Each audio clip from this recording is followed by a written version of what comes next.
Chapter 324. What is a real man? It's not sex, it's fighting. Soren bathed in the dragon's blood and stood up. Even though he had not yet entered the realm of legends, he gave people a sense of oppression, which made the other Giths nearby step back a lot. Especially those Giths who met Soren's gaze, there was even a rare trace of fear on their faces. It was a fear that was not produced even when they were facing the Northern Witch's deadly spell, but when they met Soren's gaze it was revealed. Fearful gaze, divinity.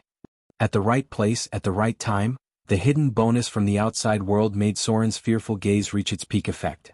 The enemy seemed to be afraid. They could not help but show panic on their faces. They retreated a lot of distance in succession and then gradually recovered. This was not a spell. Therefore, the difficulty of immunity was even greater because Soren was now exerting a strong psychological pressure on them. Soren, who was covered in blood, looked ferocious. The hot blood of the red dragon had completely disfigured him, so at this moment he looked like a demon coming out of the abyss. His expression was very calm, but his eyes were full of killing desire and oppression. The minor divinity further strengthened Soren's pressure on any non-divine creatures, so much so that even the Eye of the North looked at him in surprise. Divinity? The Eye of the North glanced at Soren with all his white eyes, then slowly turned his head and said to Gloria beside him, "Protect me. I want to prepare the last part of the spell ritual." A powerful spiritual power burst out. Gloria nodded silently, then activated several pieces of equipment in succession. At the same time she added defensive means such as protective energy field, elemental energy protection, spell reversal and so on. At the same time she took out a rather delicate ring. After activating the runes engraved on it, the gem inlaid on the ring gradually dimmed, and then another protective force field that Soren did not know covered the two of them. This kind of protection could almost be said to be watertight, and even legendary professions could not break it in a short time. The Eye of the North seemed to be chanting a spell, but there was no sound coming out of her mouth. Soren, who was ready to rush forward, froze for a moment, then he seemed to remember something. He turned around and rushed to Gloria's position. If in the astral plane, where spells below level 6 could be cast instantly, even a legendary witch with a profession level of close to level 25 would need to chant a spell, then there was no doubt that the spell she cast was above level 9, and it was very likely to be a legendary spell of a higher level. Because the destruction of the arcane kingdom led to the disappearance of some legendary spells, the boundary between level 9 spells and legendary spells was relatively blurred. Silent spell cast. The metamagic ability that wizards could master allowed them to increase the level of their spells by 1 level and then silently release them. This was a more difficult ability to master than strengthened spell, but it was slightly easier than instant cast. The Eye of the North in front of him did not just master the metamagic ability, silent spell. According to Soren's judgment, the reason why this legendary which did not have any special performance until now was because she had been using silent spell to cast a spell that was close to the legendary level. This required a very powerful metamagic ability, because if it was a legendary spell, the ability, silent spell, was not enough. Conservatively speaking, she would have to master the metamagic ability, silent spell release, and the legendary metamagic ability, silent spell release, circle 1, to silent spell release, circle 9.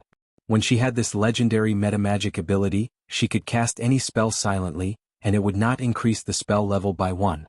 Level 8 spells also had level 8 spell slots, and it would not increase to level 9 spell slots because of the use of silent spell. From this point of view, the Eye of the North's silent spell skills were close to the peak of the material plane.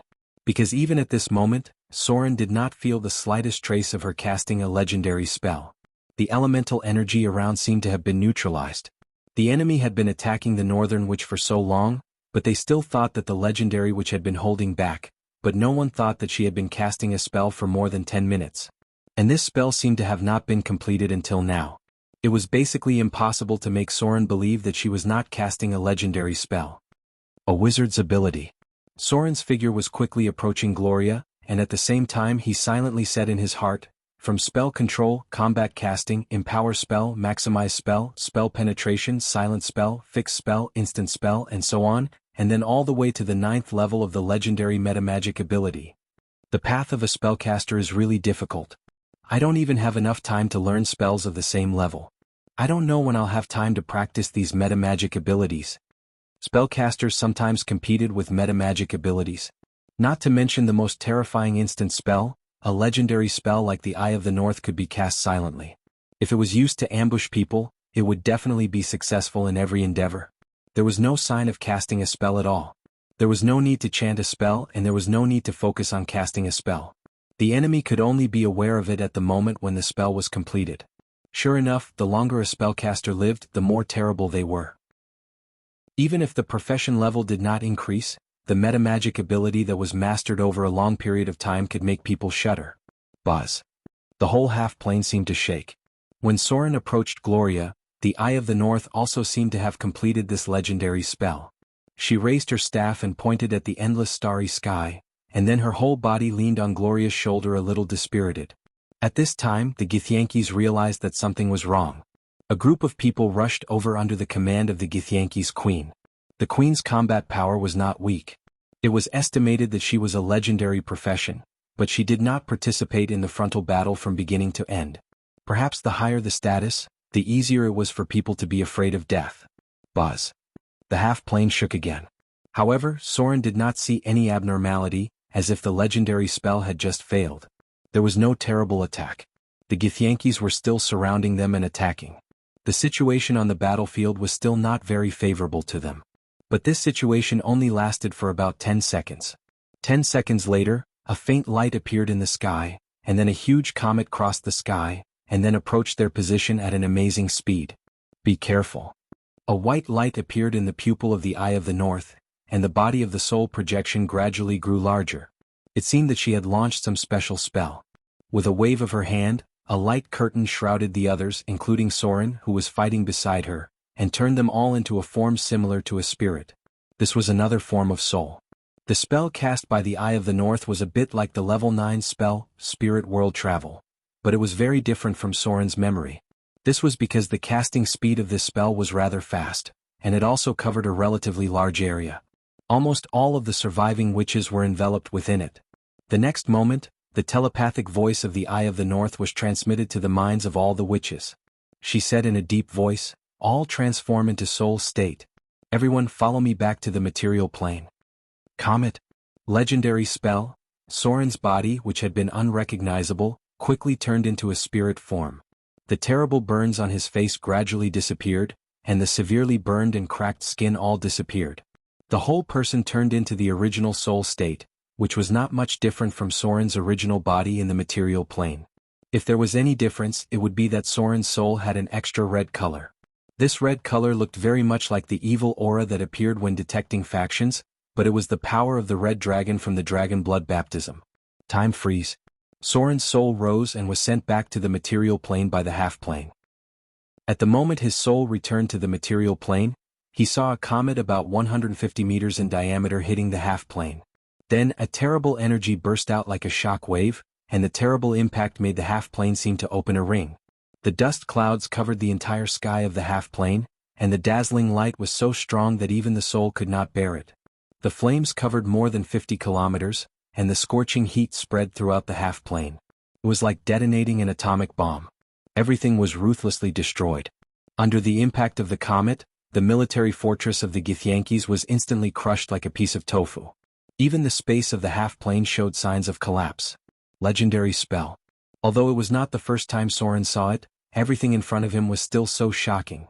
Note 1. From July 16 to 22, 1994, a comet named Shoemaker-Levy 9 broke into 21 pieces, the largest of which was about 4 kilometers wide, and hit Jupiter at a speed of 60 kilometers per second.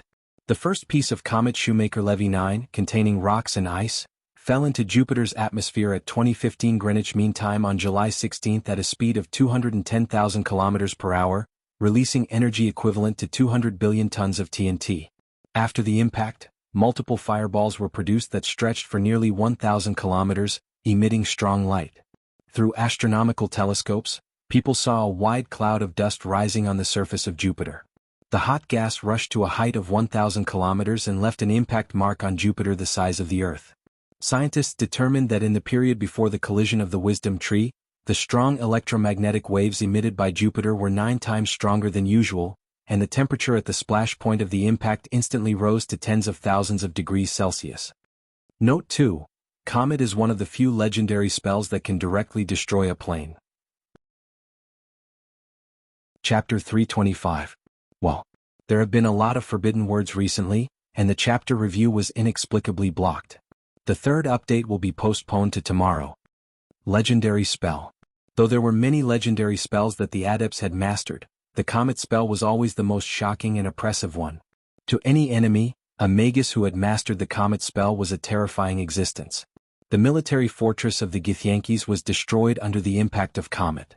This steel fortress built with magic energy machinery was shattered by comet in an instant. The terrible high temperature melted everything. The impact was only the beginning of the energy explosion, and the chain reaction that followed would last for a long time.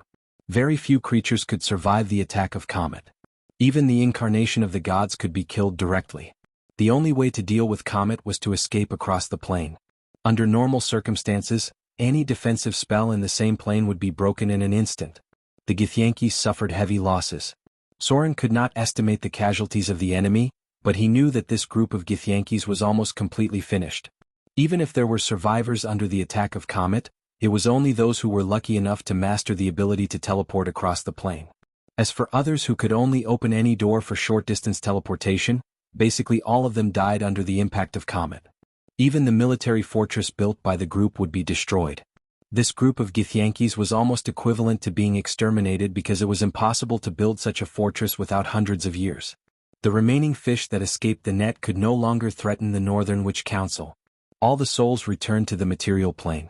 After the half-plane withstood the impact of comet, the power of its own law began to repair the damage of the half-plane. Above this half-plane, where the Githyankis' military fortress broke through, there was a place similar to the ozone layer hole. With the convergence of the power of the law, the hole broken by the Githyankis gradually healed, but the surrounding space seemed to be distorted, and there was another force connected to the material plane. A shadow emerged under the starry sky. His whole body was shrouded in dark smoke, and he stood in the darkness of the sky like void. This was not his real body but a very advanced projection. He looked at the half-plane in front of him, frowned slightly, and then murmured, "Sure enough, it's better to let this group of idiot Githyankis test the depth of the Northern Witch Council. After this old woman came back from the abyss, she could still hold on for hundreds of years. She can't be easy to deal with. A legendary witch?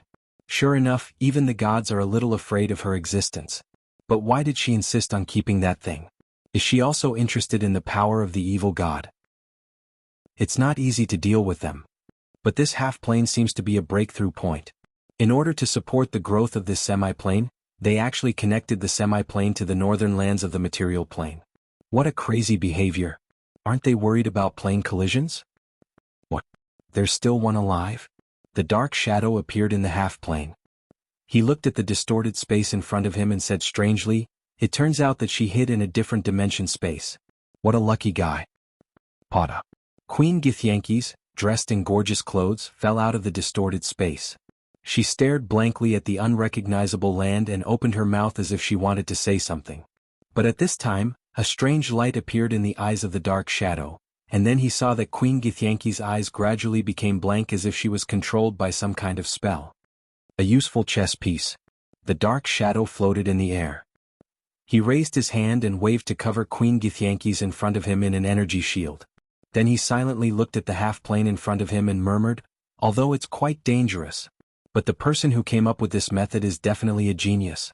To be able to grow a half-plane to such an extent in just 100 years, it's really a speed that even the gods are amazed." Material plane? He leaned over and picked up a handful of soil on the ground and said in a low voice, "Is this soil from the material plane? What method did the northern witches use to connect this half-plane to the energy supply of the material plane? Maybe I should sneak into them and spy on them." The pitch-black shadow dissipated. The whole half-plane gradually returned to calm. Although this new half-plane was not small in size, there was almost no life in it.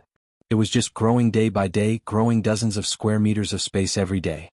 It may seem difficult to notice, but after a year, 10 years, and 100 years of accumulation, it was a quite large new space. There was soil and air here, but something was still missing. It had not yet begun to breathe life, but it was really a little unusual. Everything seemed to be over for the time being. This half-plane, which still looked very young in the astral world, was shrouded in a layer of iris. The new law power protected this space, and then it was like other planes, floating in this almost endless sea of astral world. This was the accumulation of the Northern Witch Council for hundreds of years. Perhaps it was not as good as the divine kingdom that the gods had been operating for thousands of years, but it was undeniable that it had great potential for growth. Material plane. Soren's soul appeared outside the astral world portal. Before he could react, the portal was closed by the Eye of the North. At the same time, all the souls fell like meteors and flew to their bodies in the wizard tower. A moment of trance. When Soren opened his eyes again, he had returned to Gloria's wizard tower. But before he could speak, Soren's body had begun to turn red, his body temperature gradually rose, and he felt a burning pain all over his body. His face was very red and his skin was like a cooked lobster. A force rushed from his body to his whole body, and then gradually merged into his body. This was the power from the soul. The soul projection brought back a part of the power of the red dragon. The power of the dragon's blood baptism took effect when the soul projection returned to the body. At the same time, it made Soren feel a weakened version of the pain again. This was an incomplete dragon's blood baptism.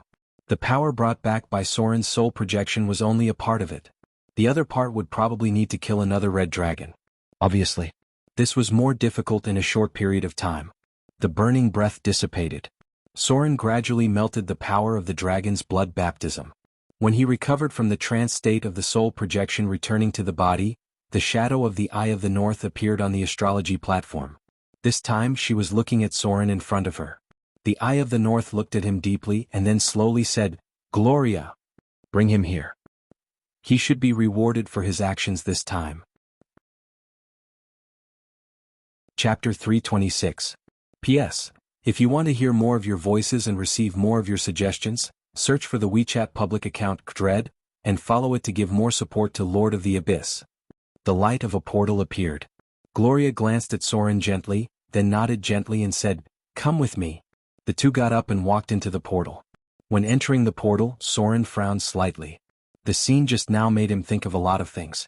First of all, the wizard towers of the Northern Witch Council were all connected together. This was a huge maze with great power. Then, although Gloria was the owner of this wizard tower, the Eye of the North also seemed to have control of this wizard tower, and may have a higher control authority than Gloria. This could be seen from the fact that she just casually opened the portal of the wizard tower. In other words, this wizard tower still belonged to the Witch Council, but it was managed by Gloria. And it seemed that the Eye of the North had a strong control over the Witch Council, and she also had a strong prestige in Gloria's heart. As a veteran legendary who had been in charge of the North for hundreds of years, the Eye of the North's status and influence were quite amazing. If he could get her favor, it was basically equivalent to winning over the Witch Council, which was very important for Soren, who currently lacked strong allies. Another pirate king, Ashrod, was backed by the Naga Siren royal family, and the Sea Priest did everything for the Church of the Sea Goddess. Soren needed forces outside the south coast as his allies, and it would not affect his strength in the outer islands. Although it was just a very insignificant matter, Soren judged a lot of things and thought of another reason to invite Gloria. The Wizard Tower of the Witch Council. Although it was managed by Gloria, it was not her personal property after all. The two of them stepped into the teleportation array. Sure enough, as Soren expected, the wizard towers in the north were connected together, and they were basically connected by portals. When Soren came over, many members of the Northern Witch Council had gathered here. All of them were beautiful women, and it was difficult to judge their age from their appearance. Although there were high-grade male wizards in the Northern Witch Council, all the ones who were eligible to enter the council were women. The status of high-grade male wizards was similar to that of guests, but they could not reach the core of power. In the face of Soren's arrival, the other northern witches were curious, but there was no hostility. Many of them smiled and nodded at him and Gloria, and the witches greeted each other with a slight nod. The atmosphere was quite harmonious, and there was no sense of open strife or veiled strife like in other organizations. This meant that under the management of the Eye of the North, the members of the Northern Witch Council were quite united. This unity would immediately transform into a strong fighting force once they encountered other places. Therefore, when Soren saw the Eye of the North being looked at with respect by many witches, his evaluation of her in his heart could not help but improve a lot. She was worthy of being a veteran legendary witch who had stood for hundreds of years. Not only was she powerful, but she was also first class in the way she controlled the council. This kind of wisdom was worthy of respect, but Soren preferred the feeling of being in awe rather than respect. So he could never be loved and respected by others like the Eye of the North. but he liked to be worshipped and respected by his subordinates. It was hard to say which was better, but it was much more difficult to win respect than to win awe. Soren still liked simple and crude things.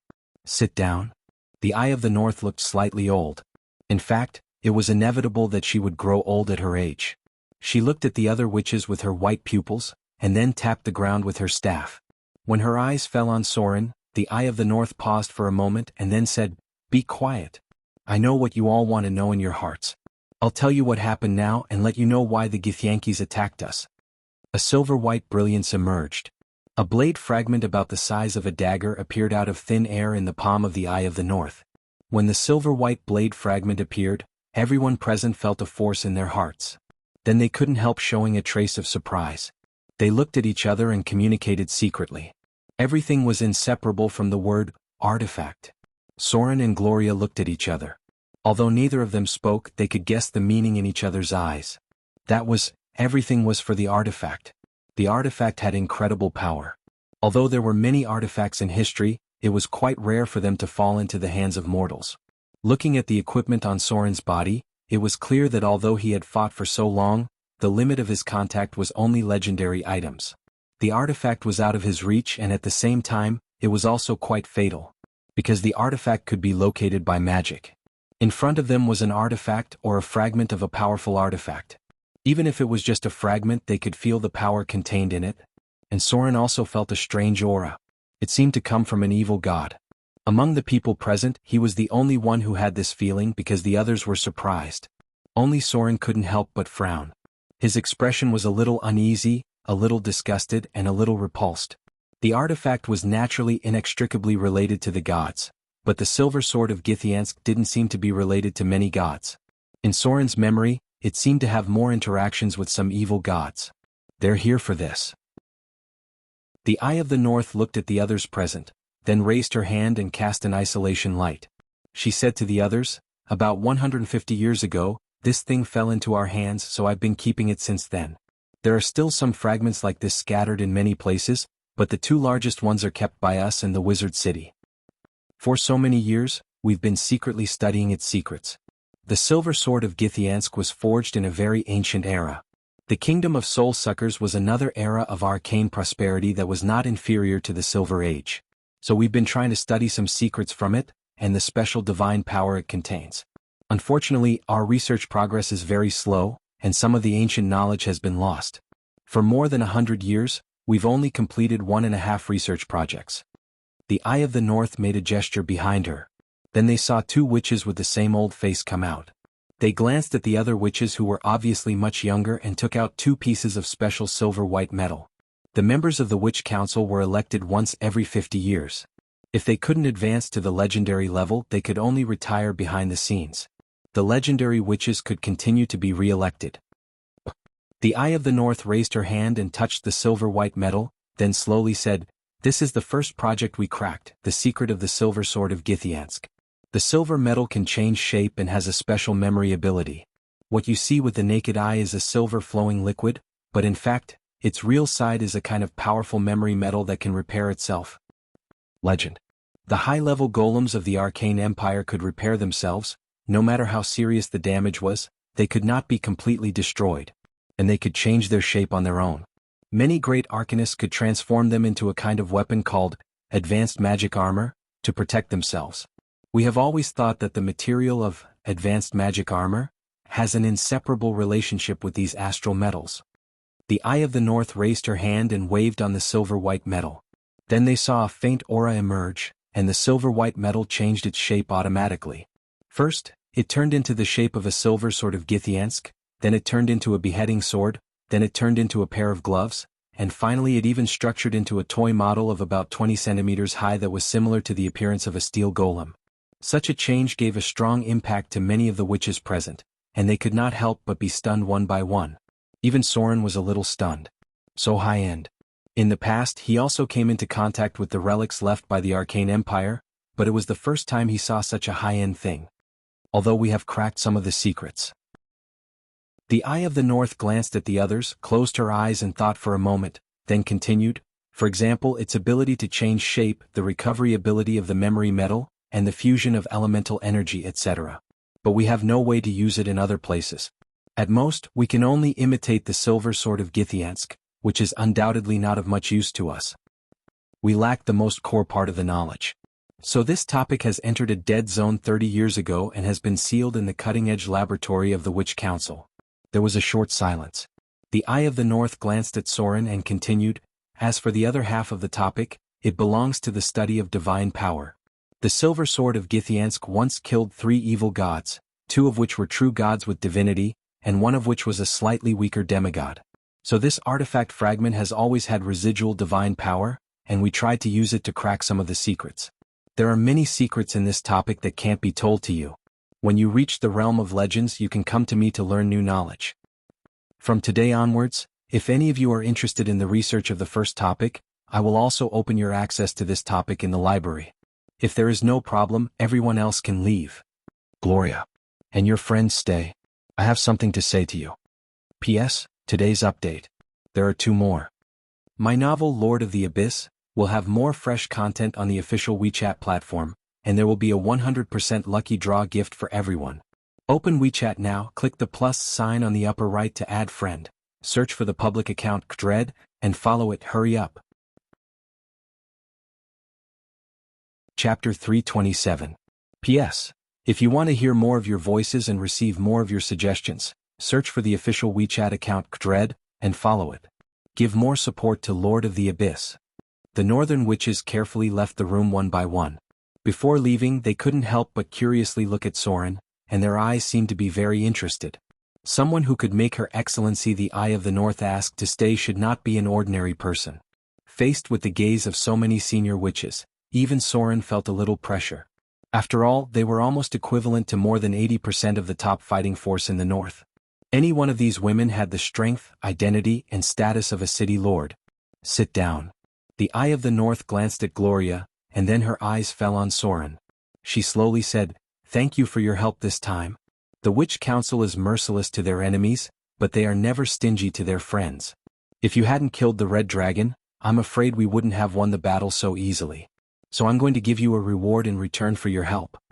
A faint light of magic appeared. A shadow similar to a treasure trove appeared in the palm of the Eye of the North, and at the same time, 3 items appeared. She looked at Soren in front of her and slowly said, "Choose one of them. Or you can choose this red dragon's soul. When you killed it, I had a soul-trapping crystal with me that automatically imprisoned part of its soul. To some extent, it also has a strong power, but your spellcasting ability is too low. I'm afraid you can't use its power." A dark red crystal appeared. This was an extremely rare crystal that could only be found at the edge of the Bator Inferno. It was a legendary item, and its effect was to automatically cast a spell similar to soul trapping on some powerful enemies after killing them. It could imprison the enemy's complete soul or part of it. This kind of crystal rarely appeared in the material plane.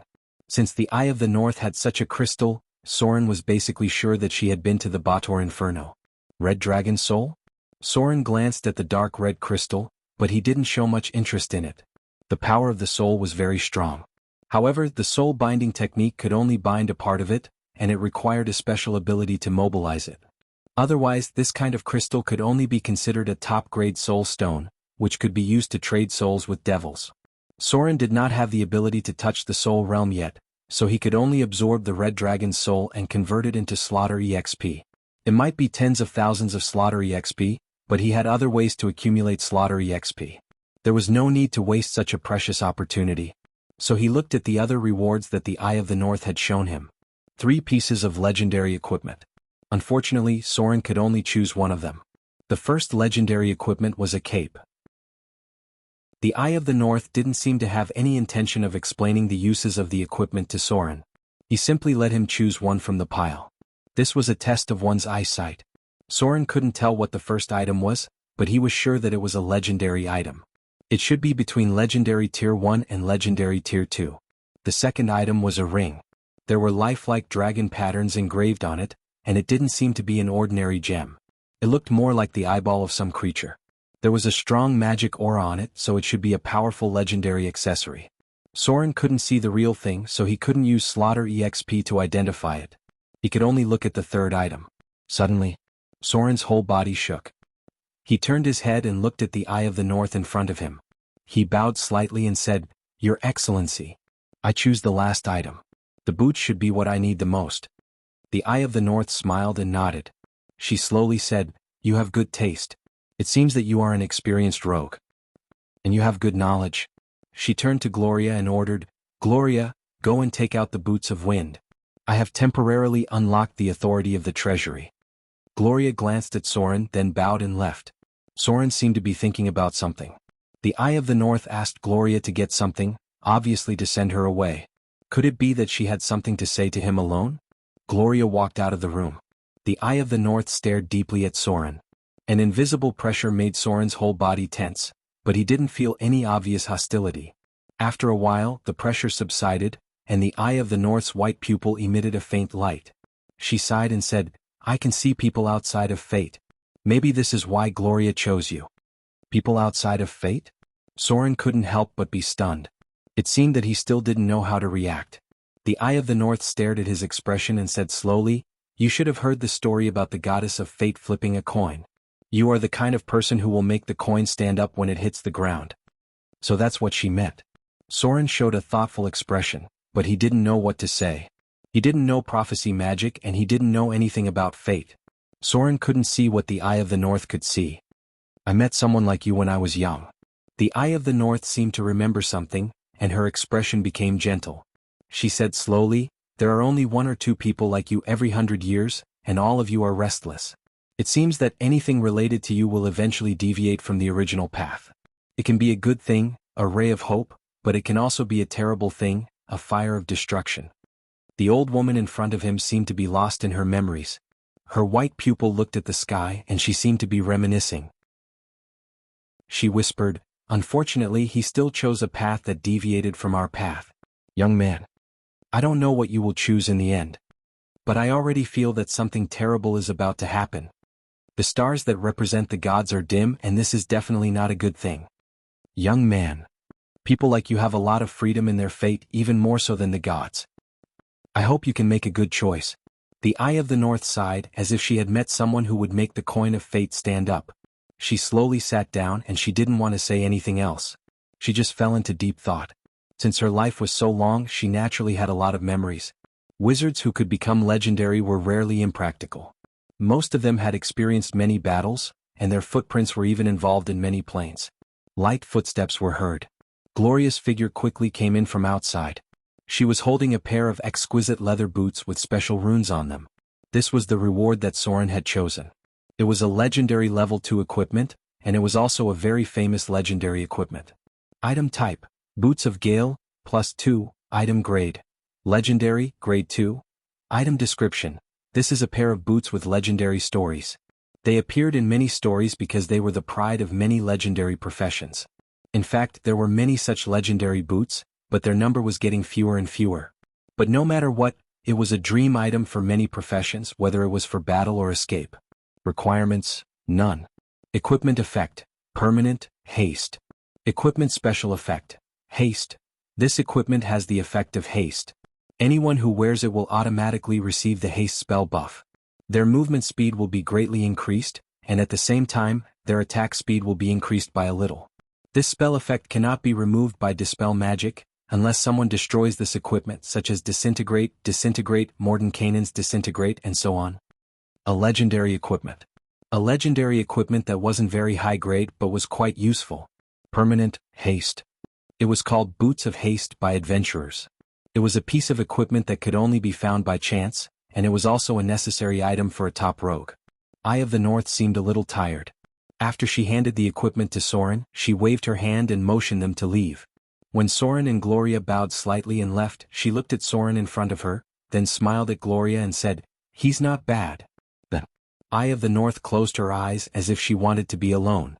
My novel Abyss Ruler will have more new content on the official WeChat platform, and there's a 100% chance of a lucky draw for everyone. Open WeChat now, click the plus sign on the top right to add friend, search for the public account Dread, and follow. Hurry up. Chapter 328. P.S. If you want to hear more of your voices and receive more of your suggestions, search for the WeChat public account Dread, and follow it to give more support to Lord of the Abyss. He's not bad. This sentence seemed to have another layer of meaning. But there was no doubt that this represented the Eye of the North's affirmation of Soren. Although Soren was relatively silent from the beginning to the end and almost didn't say much. But at that time he was able to follow Gloria to the astral plane without hesitation, which had already proved a lot of things. Some things were not said but done. As a legendary witch who had experienced countless storms, the Eye of the North had seen many men who were good at flattery, but she appreciated the kind of men who proved themselves with their actions the most. No matter how much they said, they couldn't compare to what they did for her. Perhaps stupid women would be easily blinded by words, but women like her would see more.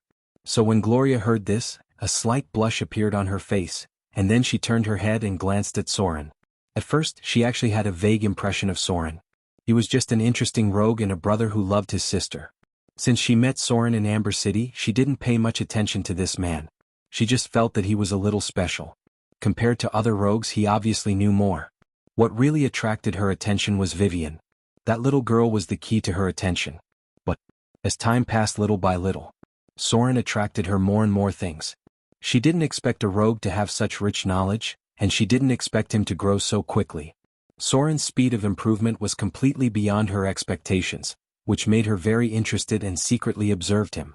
On the other hand, she envied the relationship between Soren and Vivian. As a northern witch, she rarely experienced family affection, so Vivian awakened her deep maternal instinct to some extent. In fact, before meeting the believers of the god of hunting, Soren was just an interesting person to her. As a noble northern witch, it was impossible for her to fall in love with a man so easily. But all this changed when they encountered the believers of the god of hunting. Under such circumstances, Soren did not hesitate to choose to fight for a chance of survival for them, even if it was possible for him to die in the hands of the hunters. Death. People were very tense when facing death, and it was easy for them to affect others at this time. At that moment, Gloria saw the courage to face death in Soren's eyes. At that moment, Soren gave her a completely different impression. The figure of this man grew taller and taller, and finally stopped at the scene where he was drenched in blood as he rushed towards the hunters. He faced death directly in order to let them leave safely. Although it was more for the sake of the cute little girl, Gloria, as one of them, would remember everything in her heart. She would remember the courage and protection of that moment. Time passed just like that. Gloria remembered this man. She even thought of him and worried about his safety. For this reason, she didn't hesitate to use the divination spell that she had to pay a price for. Some emotions seemed to be brewing. Although they spent less time together since they reunited, and he seemed to have been busy for Vivian, Gloria had deeply remembered this man and even felt happy to see him again. Sometimes she even thought that if he was half as good to her as he was to Vivian, then it might be good to marry him. After all, as a noble and powerful northern witch, there were not many men she could choose. Ordinary people were not worthy of her at all, and there were only a few legendary figures whose strength and status were similar to hers. She didn't want to be like her mother and find a random man to have children with. Although Gloria knew that her father was also a powerful wizard, in fact she rarely saw him because her mother only wanted to have better offspring with him. Sometimes wizards were so rational and cold. As a northern witch, Gloria knew that she must not be impulsive, because spellcasters needed to be calm and precise. But when facing this man, she always seemed to have an impulse in her heart. So, when she saw Soren again, she subconsciously dressed up a little. If nothing else happened, some emotions should continue to be transitioned. They might accumulate at a certain moment, or they might return to calmness over time. But a little accident happened. When the attack of the Githyanki spread to the material plane, and Soren did not hesitate to choose to go to the astral world with her, the accumulated emotions in Gloria's heart broke out. Although she didn't seem to have changed much on the surface, no one knew that her heart was trembling. Because this time he didn't do it for Vivian but for himself. Inside the wizard tower.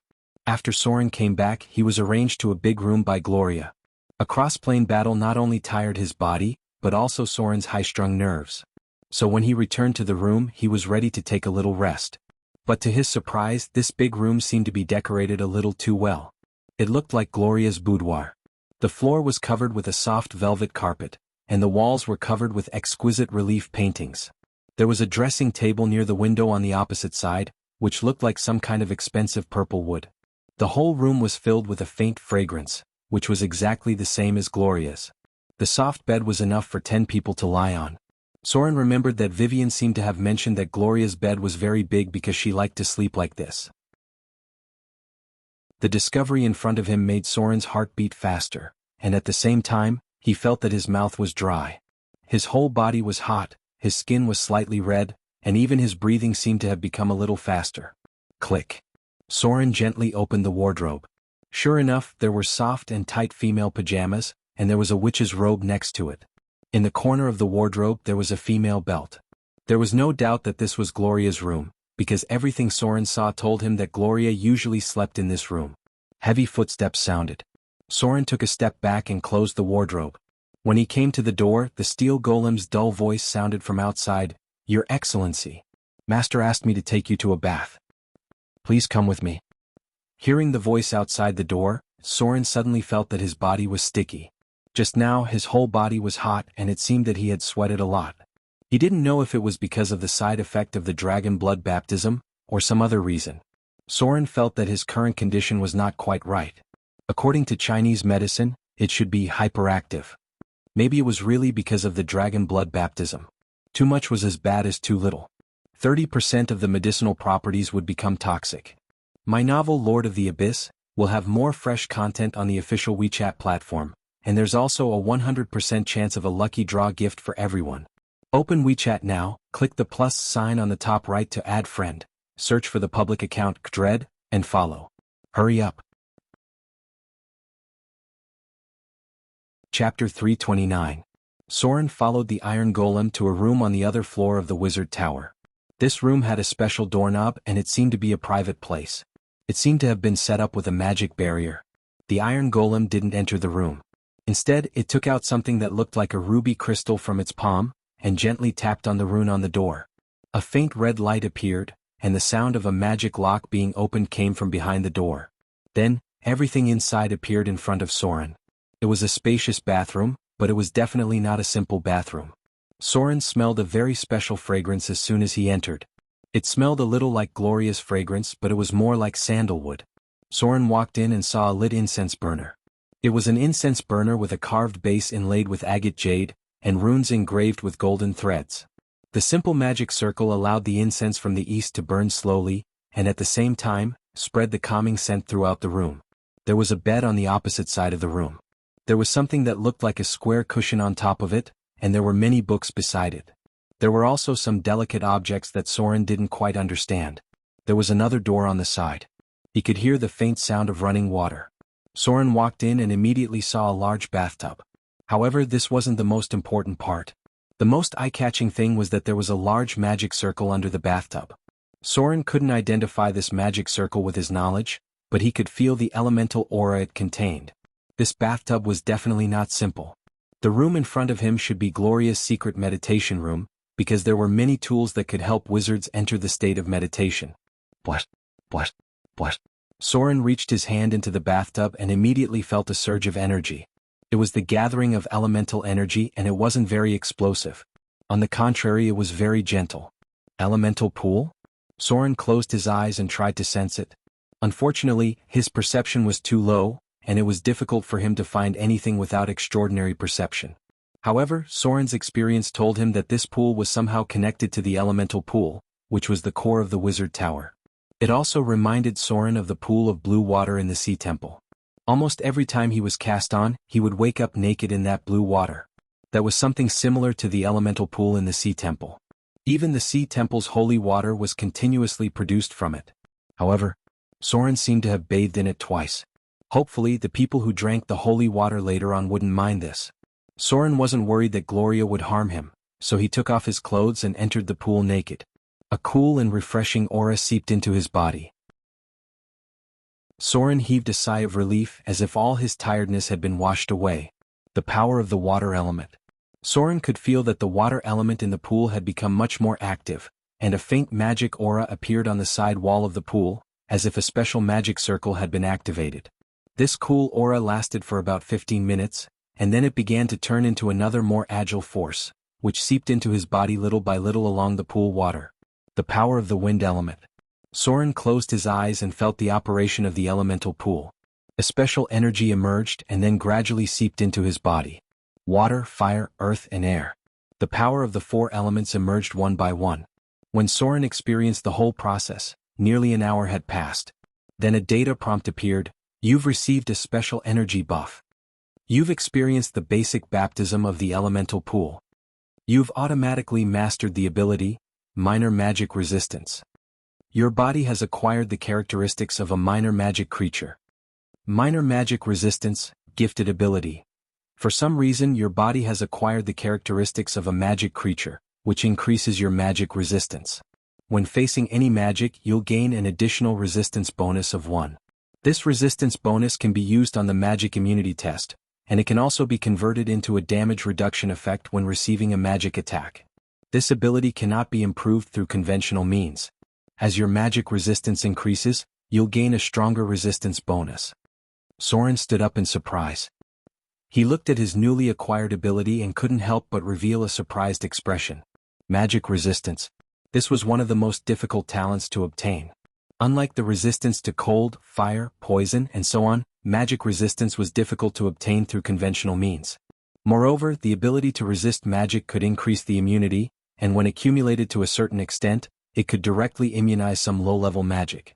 Soren had seen legendary equipment that increased magic resistance before, but it was the first time he saw a way to directly increase a talent. It seemed that Gloria had just activated something extraordinary for him. Magic creature. In other words, it referred to a real supernatural creature. The legendary monk's divine transcendence allowed him to be completely immune to any non-rare weapon attack, which meant that he had completely transformed into a magic creature. At the level of a legendary monk, he was basically completely out of the range of mortals. It seemed that the energy had been exhausted. The magic aura in the whole pool gradually dissipated. Soren stood up and took a look, then changed his clothes and walked out.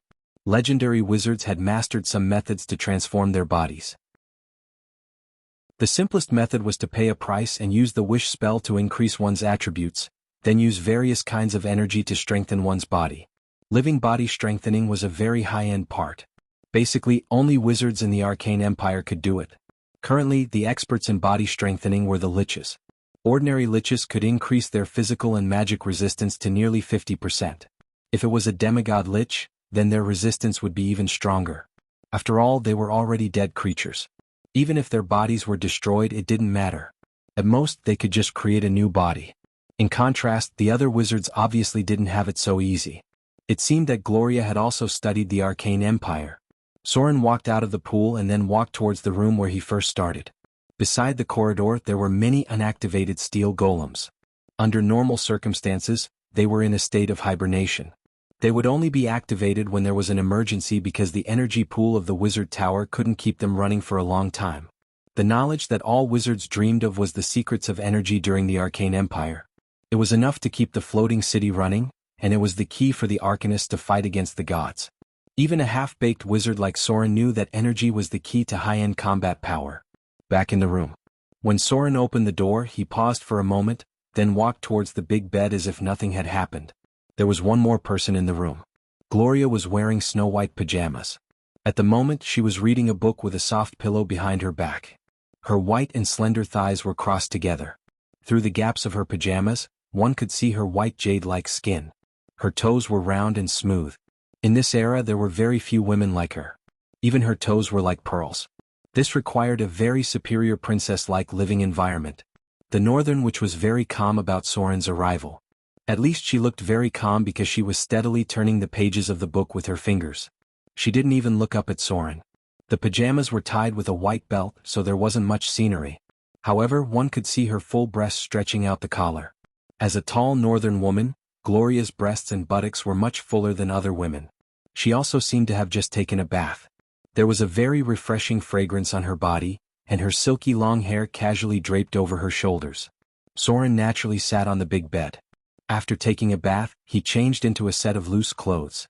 After sitting on the bed, he directly lay on his side next to Gloria.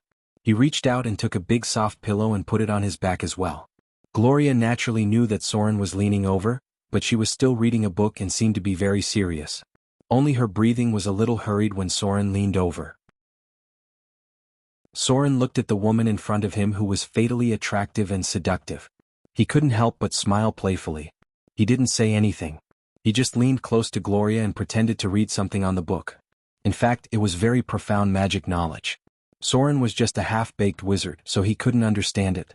However, it didn't matter if he couldn't understand it. Soren's goal was to deliberately move closer to the woman in front of him so that she could feel his breath. His hot breath blew on her ear, and her delicate skin seemed to have tiny goosebumps. This process only lasted for a minute or two. After reading for a while, Soren seemed to feel dizzy, so he pretended to stretch his body. Then he raised his arm and naturally put it through Gloria's back. The woman beside him trembled slightly, but she didn't reject him. Then Soren's arm went from her back to Gloria's slender waist. This posture made her lean toward Soren's shoulder. She didn't say anything. She turned her head and glanced at Soren playfully. Then she returned her gaze to the book. Gloria's expression was still calm, but her cheeks were a little red. "It's nothing." Soren opened his mouth. His voice sounded a little drowsy. He closed his eyes and said, "Continue reading your book. It's more comfortable to hug like this." His warm palm pressed against her belly button. Soren closed his eyes as if he was sleeping, but his fingertips were gently moving across Gloria's smooth belly. He could feel her body trembling slightly, so the playful smile on his face became more and more obvious.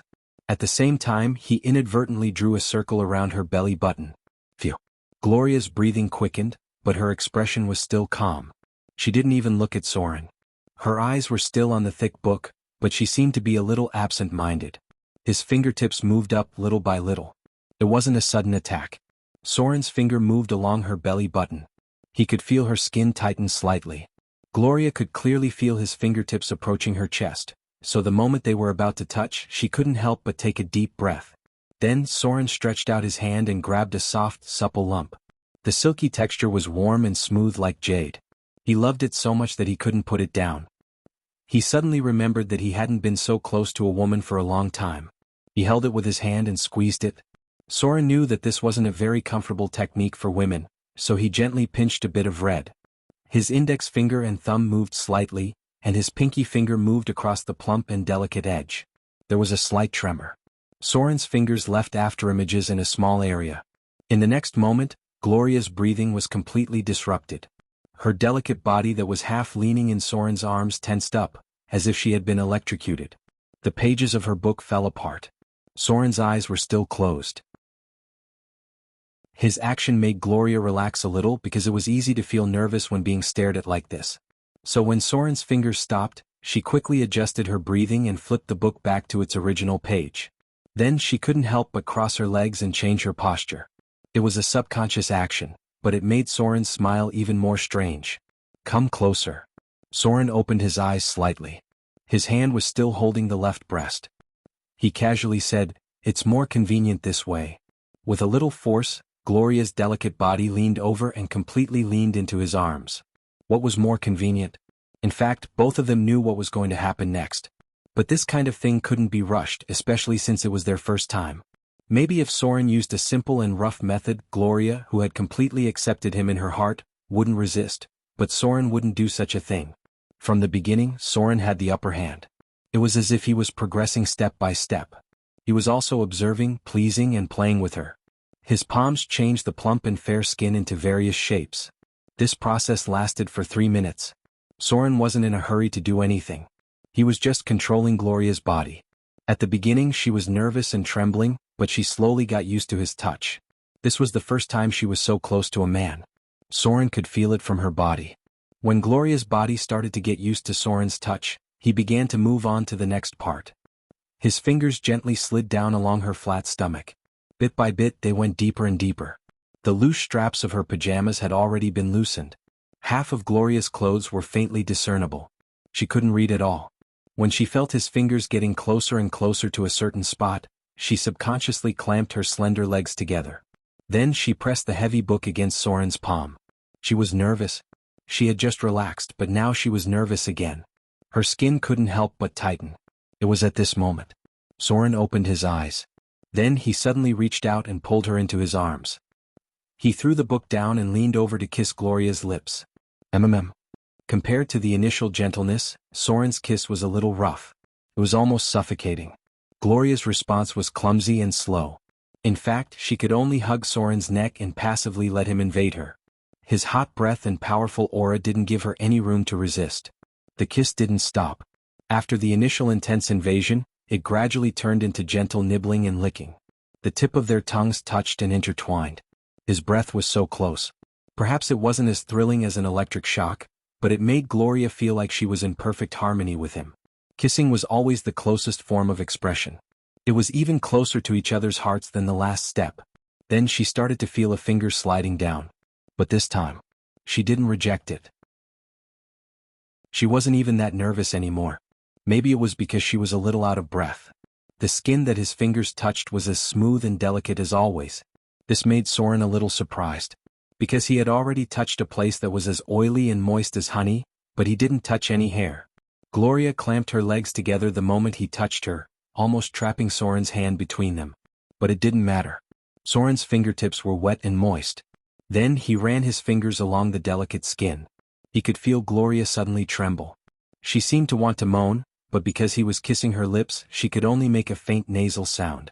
Sauron appeared to be very gentle. His fingers moved at a small distance and occasionally trembled at an astonishing frequency. Gloria's whole body tensed up. In fact, from the moment Soren started, she was already in a state of pleasure that she had never felt before. Omnipotent hands. There were probably not many people in the world who had more dexterous fingers than Soren. She finally let out an uncontrollable moan. Gloria leaned on his chest and panted. Her beautiful face was already bright red. Her white forehead was covered with fine beads of sweat. Her 5 fingers were clenched, her legs were trembling, her feet were arched, and even her calves were trembling a little. She had just experienced a feeling that she had never experienced before. This feeling was quite unfamiliar to her, but it was still intoxicating. It's just beginning. Soren withdrew his slippery fingers and smiled playfully. It seems like you're ready. There were no extra movements. A beautiful fusion of soul and flesh was unfolding. It was still early. She still had enough time to enjoy and experience this new and intoxicating feeling. P.S. 5,000 words chapter. I wrote for a whole day. I wanted to write a warm feeling. I don't know if I succeeded. P.S. Some parts of the plot need to be modified. Unable to fill in the word count. Can only paste some information. Sorry.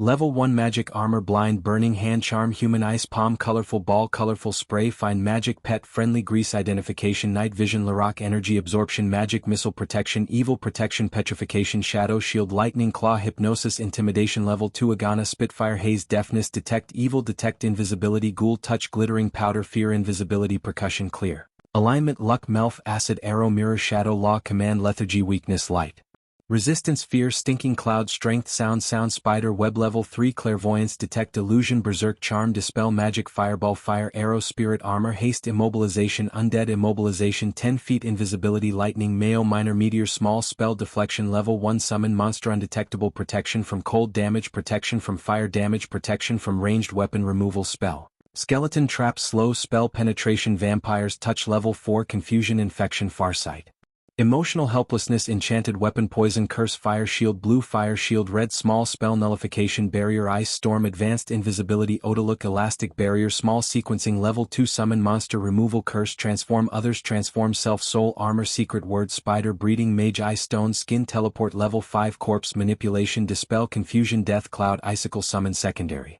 Wind Elemental Summon Secondary Earth Elemental Summon Secondary Fire Elemental Control Stun Immobilization Reduce Resistance Small Spell Reversal Level 3 Summon Monster Oracle Phantom Blade Protection Acid Damage Protection Electric Damage Protection Normal Weapon Protection Shadow Door Spell Nullification Spell Shield Sunfire Level 6 Summon Scavenger Chain Lightning Summon Wind Elemental Summon Fire Elemental Summon Earth Elemental Accident Death Fog Death Disintegration Petrification Spell Nullification Barrier Advanced Haste Invisibility Spirit Mislead See Through Magic Law Order Silence Magic Energy Damage Protection Magic Weapon Spell Deflection Dispel Petrification Summon Neon Mist Tansen Polymorph True Sight Summon Pterosaur Level 7. From here on out, it's a high-level battle. Summon Undead Creature Manipulation Delay Explosive Fireball Finger of Death Kelvin Whip of Protection Limited Wish Golden Bell Shield Mass Invisibility Duncan Sword Order Awe Prismatic Jet Projection Protect Elemental Damage Ruby Reversal Ray Spell Sequencing Confusion Barrier Summon Wind Jin Summon Fire Jin, Summon Harkshaw Spell, Reversal Level 8, Arbidaki, Withering Spell, Super Golden Bell, Shield, Burning Cloud, Labyrinth, See Through, Shield, Order, Blind Mimicry Spell, Activate, Summon Demon, Death Seal, Fear Seal, Shock Seal, Protect, Energy Damage Level 9, Ultimate Golden Bell, Shield, Annihilation, Demon Sword, Chain, Mishap, Energy Drain, Freedom Gate, Between Worlds, Imprisonment, Meteor Burst, Order, Death, Transformation, Alien Spell, Trap Spell, Heavy Strike, Time Stop, Banshee Howl. Chapter 330. P.S. If you want to hear more of your voices and receive more of your suggestions, please search for Dread on WeChat and follow it. Give more support to Lord of the Abyss. The morning sun shone down. Soren slowly woke up from his deep sleep. Maybe it was because he got a lot of satisfaction last night, or maybe it was because he hadn't had such a good rest in a long time. So he slept until almost noon before he woke up. The tip of his nose was still surrounded by a faint fragrance, and his fingertips seemed to still have the soft and delicate touch of last night. However, Gloria's figure was no longer here, and even the traces of last night's madness had been cleaned up. For a high-grade northern witch, this was no more than a matter of lifting a finger. A set of new clothes was neatly stacked on the cabinet next to the bed. It was not the adventurer's outfit that Soren was used to, but the kind of simple, loose and comfortable clothes. The style seemed to be something that the northern nobles liked because the northern nobles' men and women's clothes were a little bit tight. Soren stood up naked, stretched his muscles a little, and then put on the rather casual clothes. At this time, he realized that he had been so tense in the past that he had never prepared clothes for himself except for the adventurer's outfit, combat outfit. Yes. All of Soren's clothes were designed for combat, and he would never consider this kind of clothes that were a little tight. Basically, all the clothes he prepared were like the kind of training clothes that could be opened and closed, but in fact, the clothes that people usually wear are a little similar to the clothes that we are wearing now. There is a danger that a roundhouse kick will turn into an open pants. If it was in the past, Soren would probably not wear such clothes, because he had to be ready for battle at any time. However, this was obviously prepared for him by Gloria, so he still put it on. Besides, this was Gloria's wizard tower. There was a sound in the room. Immediately, there was a dull sound of footsteps, and a clay golem came in with a breakfast box. It bowed slightly and said, "Your Excellency, this is what the master prepared for you. She is now in the lab and the master said that you can go to her when you wake up." The clay golem consumed less energy. They were low-level golems that were always in the wizard tower. Basically, they were in a state of operation all day long. Usually, these golems were also responsible for cleaning the wizard tower. Many of them were injected with a higher level of intelligence. After receiving Soren's nod, the clay golem carried the breakfast box over like a servant and placed it firmly on the table. It weighed about 600 pounds and was much taller than an adult. It was suitable for a lot of heavy work. Breakfast was simple. Since this was the wizard tower, the food was very similar to the wizard style. Most wizards liked to drink morning tea. The tea bricks from the east were ground and finally made into something similar to milk tea. Soren didn't really like the taste, but he didn't reject it either. He ate a few pieces of bacon, a large piece of white bread, and finally drank the milk tea. In terms of food, other than the halflings, there is no other race in the world that can compete with the foodies of my great China. Soren quickly went to the lab. Gloria seemed to have released his authority in the wizard tower, because Soren could actually give simple orders to the puppet golems, such as leading the way and opening a room. In fact, the women who had power in this world were very strong. Soren never expected the other party to become obedient because of their closer relationship. He was a man who rose from the Underdark. In the Underdark, the drows could cut a man who had just been glued to each other into pieces of meat in the blink of an eye for their own interests. It was conceivable that a man who had stayed in the Underdark would not be too naive about the thoughts of any woman. When Soren came in, Gloria already knew. However, she didn't turn around to look at him. Instead, she focused on a small piece of silver-white metal in front of her. Gloria was wearing a pair of special black-rimmed gold-rimmed glasses. At this moment, the crystal lenses were faintly glowing. There were many tightly packed instrument parts around her, and there were also test tubes filled with an unknown liquid. At this moment, she was no longer as gentle and charming as she was last night.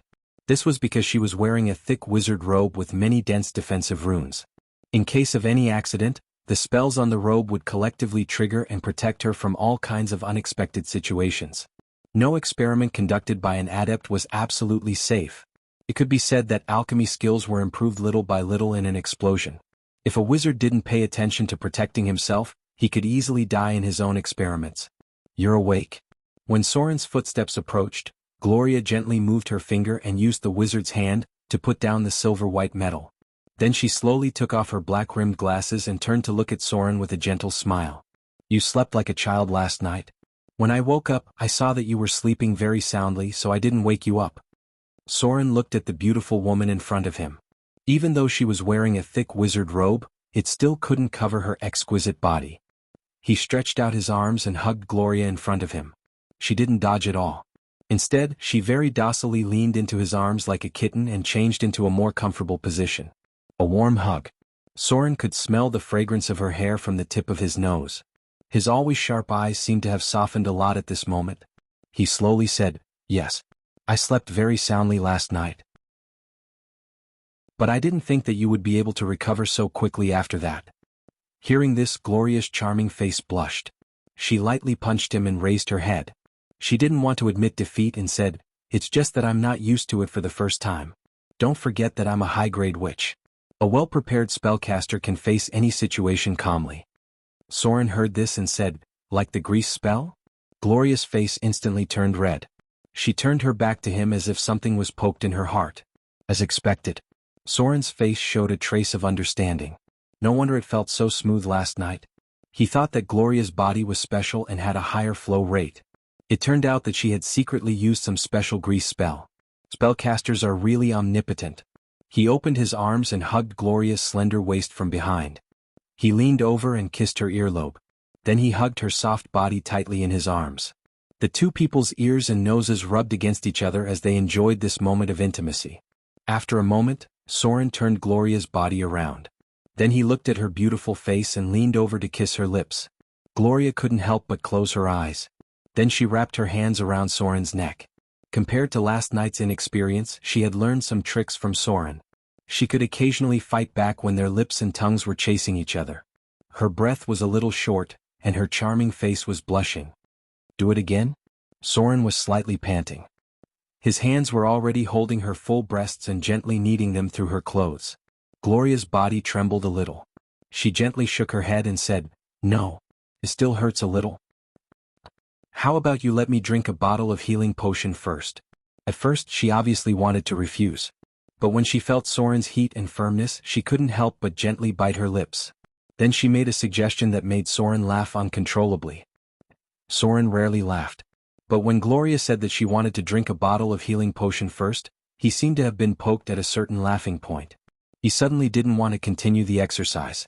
Instead, he hugged her tightly and kissed her on the lips. The two hugged each other for a little while. Then Soren was kicked out by a blushing Gloria. Because his fingers were not honest at all. In fact, no rogue's hands were honest. Gloria wanted to continue her experiment before they left for the outer islands. As a noble and powerful northern witch, she would never forget herself because of sexual pleasure. Although she enjoyed the pleasure brought to her by Soren, it was just an ornament in life. She still had a very important project to complete as soon as possible. Because Gloria had a hunch that if she went to the outer islands, she might not have time to come back in a short time. P.S. Carvin. I've only written this much after a whole day. I don't know how it's going. I don't have any today. The novel Lord of the Abyss will have more fresh content on the official WeChat platform. At the same time, there's a 100% chance of a lucky draw for everyone. Open WeChat now, click the plus sign on the top right to add friend, search for the public account Dread, and follow it. Hurry up. Chapter 331. P.S. If you want to hear more of your voices and receive more of your suggestions, please search for the official WeChat account Dread, and follow it to give more support to Lord of the Abyss. Most of the northern witches had special prophecy and divination abilities. This often made them have quite amazing intuition, and they could vaguely feel some fragments of the future. For example, Soren had only stayed here for a day, and he found that the northern cities seemed to be preparing for war, and it seemed that they had been preparing for it for some time. The food, weapons, important materials, and so on here were now all under the unified management of the Council of Higher Witches. Compared to other places, the response of the north was quite fast. Soren was also calculating the time when the time of troubles would begin. At the latest, the first batch of gods and saints would appear around October this year, and now it was almost February. Who could better deal with the time of troubles in the future would depend on the preparations in the next 8 months. Because once the war between the gods began, all kinds of divine power would wreak havoc in the mortal world, and at that time, it would be difficult to produce. In addition, the abyss demons would invade the material plane, and the purgatory devils would sow discord everywhere. At that time, the resources of the entire material plane would be scarce. Soren had been hoarding food, and Snake Island had now become a big granary. It could be said that the price of food on the south coast had basically increased by more than 50% because of his large purchases, and the price of food continued to rise, and it was estimated that it would more than double around March. At noon the next day, Soren's pirates brought back a message. The fleet he ordered had arrived at the deepwater port, but because of the fear of Soren's power, the deepwater port refused to let Soren's fleet dock, and it also urgently reported to the Higher Witches' Council. If it weren't for Gloria's identity, the Higher Witches' Council would have directly expelled Soren's fleet. The stronger the power, the more attention it would attract. The fleet Soren ordered had the threat of capturing a port city, so in the end, even if Gloria was there, the fleet couldn't dock. Let them stop at the entrance of the sea. Soren took a look at the topographic map of the north, pointed at a location, and then said, "Send the first batch of things back first. I'm currently negotiating a deal with the Witch Council, so it may take 2 days." One-Eyed Dragon, who was standing in front of Soren, bowed and said, "Don't worry, sir. I'll bring the first batch of items onto the ship now." Soon One-Eyed Dragon left with a group of people. Soren stood on the balcony of the wizard tower and watched the caravan leave. He then turned around and walked towards the direction of the laboratory. Gloria seemed to be very busy as she was in her research mode. They didn't spend much time together in the past 2 days because Gloria was very busy and so was Soren. Soren had never been a pretentious person. Since he had such a close relationship with Gloria, it would be quite stupid if he did not use his relationship with her to seek cooperation from the Witch Council. The Witch Council was quite rich in resources. And they also had something that Soren was very short of, that was, a large number of rare-grade equipment. That's right. Any wizard alliance would carry out high-value arms trade, including alchemy weapons, rare-grade equipment, puppet golems, and so on. This kind of trade was difficult to buy without connections. The heavy footsteps of the clay golem sounded. Soren heard the dull voice of the clay golem behind him. It opened its mouth and said, "Sir, there is a wizard named Saruman who wants to see you." Saruman? When he heard the name, Soren was a little startled. Immediately, he remembered that he mentioned to Gloria in the letter that he needed a wizard who was proficient in alchemy and could refine large quantities of guano stones into high-quality fertilizers. Yesterday, Gloria mentioned to Soren that someone would come to see him today, but she didn't say his name. He didn't expect it to be Saruman. This name was not common in the north. It made him think that he had misheard. Soren heard the words and nodded gently. "I know. Bring him in." A clay golem walked in with a male wizard who was not young. He had a beard that was close to gray, and his face looked rather old. However, his wizard profession level was not high, probably only around level 10. This meant that his talent was not very good. Not all wizards could progress all the way. Many wizards were stuck at the threshold of grade 3 for their whole lives. Otherwise, Gloria could have become a member of the High Witch Council when she was only about grade 4. There were also many male wizards under the Northern Witch Council, and Saruman was one of them. He should not be young. Even if he did not use a special ceremony to prolong his life, his face was so old that he was nearly 60 or 70 years old. Soren was observing the old wizard in front of him, and the other wizard was also observing Soren.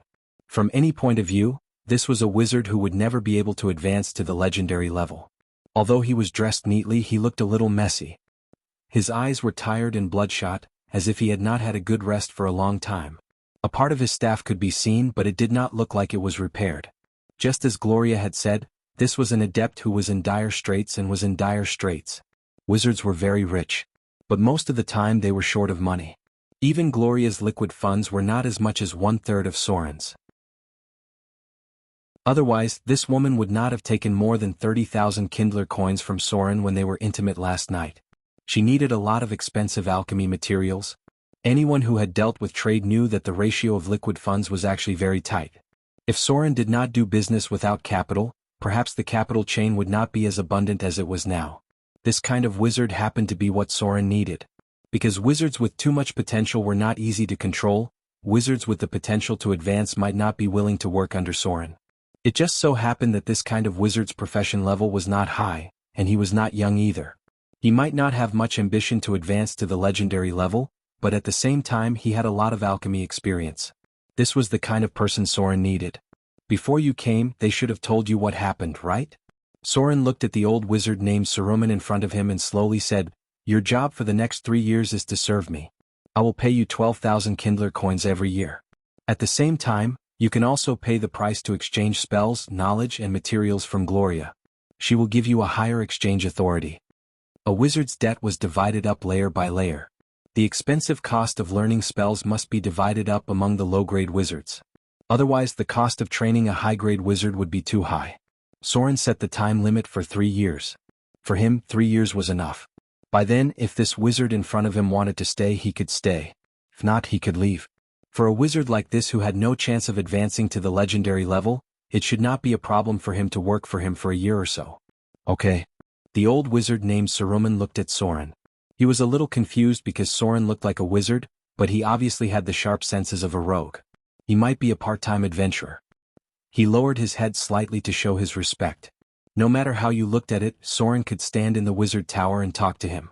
There was no doubt that his status was higher. The low-grade wizards usually respected high-grade wizards. He nodded slowly and said, "According to the contract, I will go to the outer islands to work for you for 3 years. You will pay me 12,000 Kindler coins every year. After 3 years I can decide whether to stay or leave." Soren looked at him and replied, "Yes. If there is no problem, let's sign the contract. You can prepare. We will leave in 3 days." The price of hiring a wizard was very expensive. Although Gloria also knew alchemy, there was no way she could turn guano stones into fertilizer. Saruman in front of him was also a wizard who knew alchemy. Gloria said that he had good alchemy skills, so this kind of thing should not be a problem for him.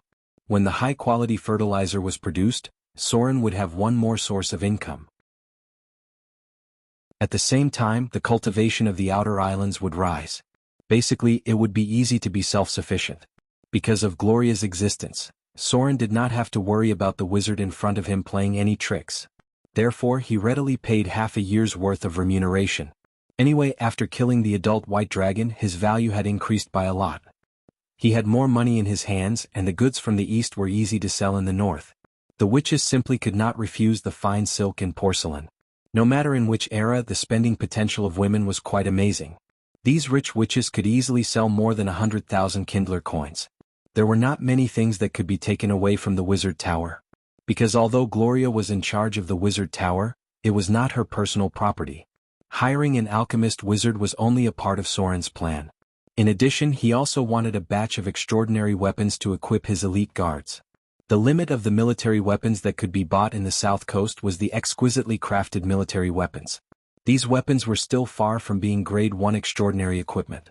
Soren wanted to buy more than 100,000 Kindler coins worth of grade 1 extraordinary weapons from the Witch Council to equip his pirate corps. This kind of +1 extraordinary weapon could only be equipped by the elite corps on land, so whether he could buy it or not depended on Gloria's authority. This kind of large arms trade must be approved by the Witch Council. According to the current market price, the price of a grade 1 extraordinary weapon was about 200 Kindler coins. This time, Soren was ready to buy equipment to equip 500 elites. The elite troops in a small city might not be equipped with such a high level of equipment. The novel Lord of the Abyss will have more fresh content on the official WeChat platform.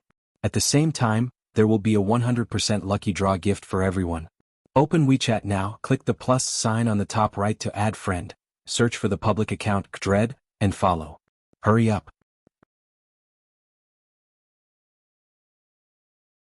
Chapter 332. P.S.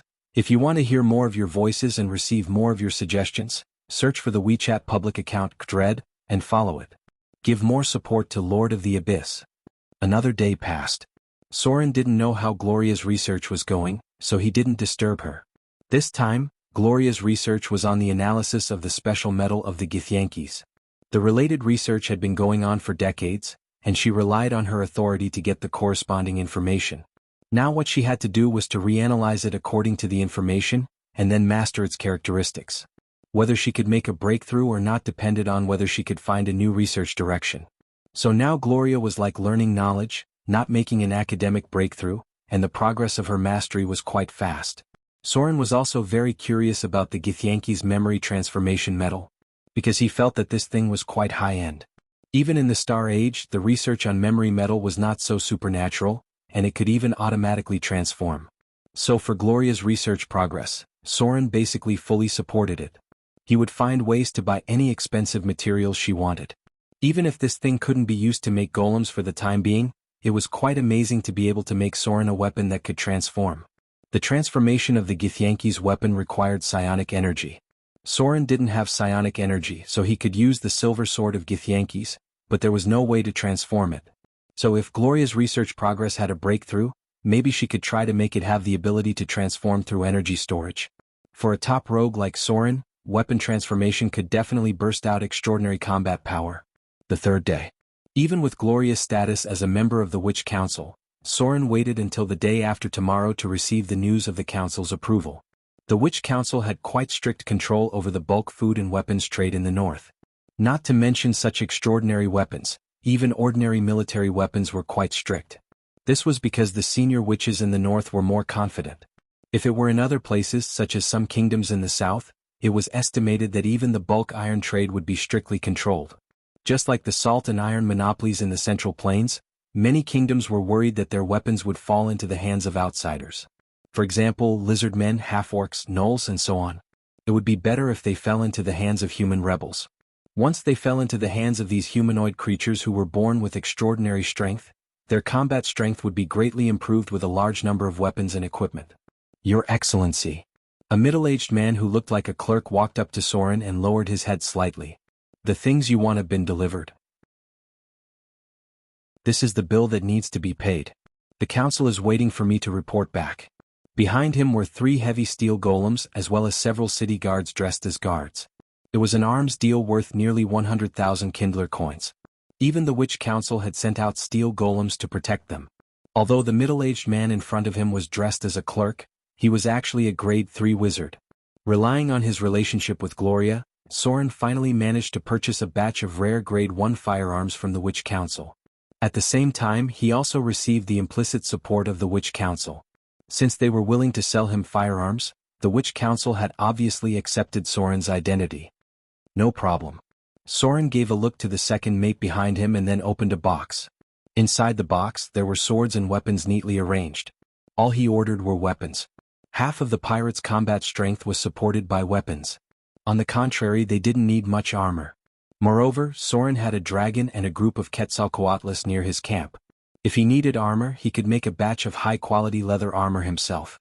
Pirates basically didn't wear heavy metal armor. Their combat style wasn't suitable for heavy armor. Clang. Soren pulled out a long sword and then glanced at its attributes. Item type: long sword, +1, enchanted. Item grade: grade 1 rare item. Item description: a weapon made of exquisite 100-fold forged steel. During the forging process, other special materials were mixed in. It was made using the Northern Folding Forged Steel process.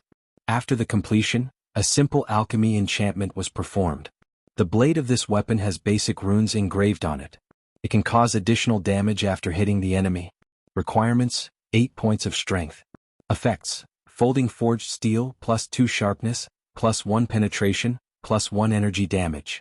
In terms of attributes, such a grade 1 weapon couldn't be compared to Soren's curved sword +1. After all, these were rare grade weapons that were mass-produced. However, as rare grade weapons made in the north, they all had a rather obvious characteristic. That was, all of these weapons had undergone a simple enchantment process. Although it was only a 1-point increase in energy damage, it had a significant impact on the battle, especially when dealing with some enemies. Clang. Soren swung his sword and slashed an ordinary short sword. The latter was directly cut in half, but the former didn't even have a scratch. After all, a rare grade weapon was still a rare grade weapon. Once compared with ordinary weapons, the gap was quite obvious.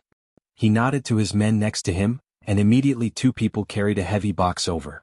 Basically, Soren's profits from this trip were all in it. Even the income from killing the white dragon was mostly used on this batch of weapons. It could be said that, with this batch of weapons, the pirates under his command would have the combat power equivalent to a city's standing army. Whether it was dealing with the indigenous people or another pirate king. Even if they attacked the cities on the south coast in the future, the elite pirates under Soren's command would have the ability to fight against the regular army. Of course, Soren couldn't always stay overseas. When the time was right, he would eventually extend his hand back to the mainland. Time gradually approached February. Soren unexpectedly stayed here for 5 more days, and then waited for Gloria to complete her research on the Silver Sword of Gith. After that, they embarked on the journey back to the outer islands. Before leaving, Soren took another look at the port city in the north. He didn't know if it would be as peaceful as it was now the next time he came. Because there were powerful northern witches here, it wasn't very affected. He just received news that a kingdom in the south had fallen into war. Duke Pidner, a southern noble that Soren had never heard of. 3 days ago, he publicly announced his dissatisfaction with the cruel rule of the king and other nobles. Then he led his loyal army to launch a rebellion. This was the news on the surface. From Gloria's mouth, Soren also learned another part, that was, the Witch Council investigated and found that there were demons active in it. This rebellious kingdom was embedded in Soren's territory. The novel Lord of the Abyss will have more fresh content on the official WeChat platform, and there will be a 100% lucky draw gift for everyone. Open WeChat now, click the plus sign on the upper right to add friend, search for the public account Kdred, and follow. Hurry up. Chapter 333. P.S. If you want to hear more of your voices and receive more of your suggestions, please search for Kdred on WeChat and follow it. Give more support to Lord of the Abyss. The cold sea breeze blew in his face. Perhaps because last winter was too cold, this year's snow melted much later than in previous years. It was almost February in the south, but the coastal areas were still quite cold. The journey back was basically quite peaceful. No one would be stupid enough to disturb a pirate king, and there was also a quasi-legendary northern witch in the fleet. So Soren had nothing to do along the way. His task was to catch up on his knowledge of spells and try to learn all the level 1 spells at the same time. This was the foundation of all spells. Most of the later spell models were made up of level 1 spells as the foundation. Level 0 spells were only considered as tricks, and they were not popular among wizards. Learning spells naturally needed some spice, so Soren was always willing to explore Teacher Gloria's exquisite body in his spare time. There seemed to be endless life mysteries in the valley, and he could not help but indulge in the sea of knowledge. Although this research could easily evolve into a fierce confrontation in the end, both of them were undoubtedly powerful. Soren's combat power was naturally needless to say. Although Gloria's physique was not as good, she naturally had other ways as a high-grade witch. So in the end they were evenly matched, and in the end they had to shake hands and rest before fighting again. Life at sea was quite interesting, but even the patient Gloria felt a little bored after half a month of sailing. So Soren stopped at the shipwreck harbor, and then after a simple rest, he went to Port Tylon. Soren did not put too much energy into the rebellion of the kingdom in the south, because he did not have enough ability to intervene on land. If the rebellion lasted long enough and was not extinguished in a short time, it was worth Soren's investment. He was one of the 3 pirate kings on the south coast. Even if he wanted to intervene in this matter, it was basically impossible for Soren to help the kingdom's army. If he wanted to get more benefits, he would have to invest in the rebels in the end. So no matter what he thought now, it depended on whether the rebels had the strength. If they could not even hold on for 3 to 5 months, then Soren was not worth investing any resources in. This level of rebellion could not make any waves. The southern kingdom was seriously decadent. But no matter how decadent the kingdom was, it still had a strong foundation. Soren could still be domineering at sea, but it was not so easy on land. Moreover, there were many strange places and there might be demons mixed in. Whether he wanted to get involved in this muddy water depended on whether the benefits were big enough and how confident he was. Soren's plan was naturally not simple. Port Tylon. Soren's return made the people who had a trace of uncertainty suddenly calm down. At the same time, when they learned through various channels or bribed the pirates' spies etc., that Soren had actually won over the powerful Northern Witch Council and reached a trade agreement with them, the others immediately set off a huge wave in their hearts. The value of trading with the Witch Council was not just to buy a batch of rare equipment to arm his men. There was a deeper meaning behind it. Even if there was not much meaning in the eyes of others, it was not simple. Not to mention that this time, many core members of the pirates knew about Gloria's existence, and Soren did not deliberately hide his close relationship with Gloria from others. So basically, the pirate leaders under Soren knew about Gloria's identity, and they also knew that she might become everyone's mistress. The pirate's address for Soren was a bit similar to "My Lord," which could be understood as "Your Excellency" or "Master." For Gloria, whether it was strength or status, she was enough to easily crush these rebellious pirate leaders. Perhaps in the past, some people thought that Soren's background was not enough, and they might have a little bit of ulterior motives. But after the appearance of Gloria, her identity had completely made everyone give up. If Soren married this noble northern witch, then it was tantamount to having a powerful ally.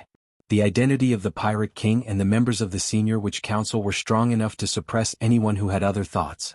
Such a combination of strength was eventually enough to make anyone not dare to act rashly, and even make people with malicious intentions feel panic. In fact, some people had begun to pass the news back, and at the same time, it also caused many people to worry. Port area. Soren's fleet entered Port Tylon. Because of the supply of overseas trade, the protection fee flag set by Soren made the pirates live quite well, and no one was attacked by them in the near future. The world needed rules. Soren made a rule, and others felt that this rule was not bad and could bring them greater benefits, so they began to abide by it. While these people followed Soren's rules, they also developed a sense of awe in their hearts. The warship approached the port, and the other merchant ships made way for it. Soren stood on the deck in a black suit. He bowed his head slightly and made an inviting gesture. Then he took Gloria, who had a quiet and elegant smile on her face, and walked towards the city of Port Tylon. He was like a noble lord patrolling the territory with his wife, with a strong sense of confidence on his face, but not the slightest complacency. He was showing his strength. To be able to build such a foundation in just a few months, who would dare to say that he had no strength? There was a slight commotion ahead. When Soren took Gloria's white hand and walked down the warship, the figure of the temple guard appeared in the distance. Then he saw the crowd around him disperse, and he knew that the Naga Siren priest had appeared. This undoubtedly surprised Soren a little, and then there was a smile on his face. Because the Naga Siren priest greeted him in this situation, it was also a kind of affirmation of his strength. It was a very proud act. But before Soren could be happy, his face stiffened. Because the Naga Siren priest did not look at him at all, but went directly to Gloria, bowed slightly and smiled, "Welcome to Port Tylon, Your Excellency the Witch." Soren's face was livid. In order to let the Naga Siren priest come out to greet him, he forced her to bow her head. But even then the Naga Siren priest did not greet him with such a low posture. But now that Gloria came to Port Tylon, the Naga Siren priest took the initiative to greet him, and her posture was so low. Comparing the experience of the two, Soren suddenly felt quite unhappy. Even if Gloria was already his woman, he was still quite unhappy. The difference in status was completely two extremes. The status of a high-grade mage was vividly displayed at this moment. Facing the low posture of the Naga Siren priest, Gloria nodded and smiled naturally, but she quickly noticed that Soren's face next to her was not very good. So this smart woman naturally turned slightly sideways, and then took the initiative to hold Soren's arm instead of her hand being held by him. This way. Suddenly the atmosphere looked completely different. At first they were walking hand in hand, but now it was Gloria gently holding Soren's arm and leaning on his shoulder. Soren, who was deliberately ignored by the Naga Siren priest, suddenly became the protagonist of the scene. Even the Naga Siren priest became a foil. At this moment, Soren's eyes were very soft. It was a tenderness that was rarely seen in his eyes.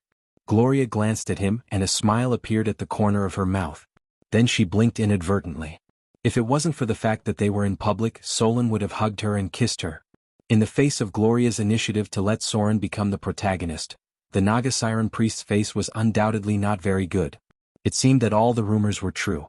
In just a few days, Soren relied on his strong male charm and reproductive organs to completely conquer a noble northern witch. She was also a powerful high-grade witch with the status of a member of the Witch Council. Note, all the above are anecdotes of the tavern, and the more they spread, the more ridiculous they become. Especially the pirates under Soren's command like to brag about it. Tell everyone how awesome their leader is. Even the noble northern witches have been conquered by him. Those noble ladies and young ladies will all want him when they see him. Everyone knew the things that were spread in the tavern. However, some words would be said 100 times and in the end people would believe it. Slowly the story became reliable. Please? The Naga Siren priest tested the relationship between the two. She could not help but squeeze out a stiff smile on her face and slowly said, "I have prepared a place for your excellency." Gloria's status was more noble than many city lords. In fact, she was the ruling class above the city lords in the north. Even if this ruling power belonged to the Witch Council, She was not inferior to the Naga Siren priest in terms of status. Therefore, the Naga Siren priest's attitude of greeting her was actually to show goodwill to the Witch Council. She took the initiative to invite her to arrange a place for her. It was also prepared according to the specifications of welcoming other city lords. No matter how close the relationship between Soren and Gloria was, and whether she could still control him in the future, these were all things in the future. The most important thing for the Naga Siren priest now was to find a way to get in touch with the Witch Council. If she could get in touch with the Witch Council, then she would have a powerful ally. Soren's growth had completely exceeded the Naga Siren priest's estimation. Especially now that he had the help of the northern witches, he had directly become the most powerful pirate king force on the south coast. It seemed that there would soon be a reshuffle here. P.S. Today's update. For the time being, quantity is not enough. We can only work on quality. The novel Lord of the Abyss will have more fresh content on the official WeChat platform. At the same time, there will be a 100% lucky draw gift for everyone. Open WeChat now, click the plus sign on the upper right to add friend, search for the public account Dread, and follow. Hurry up.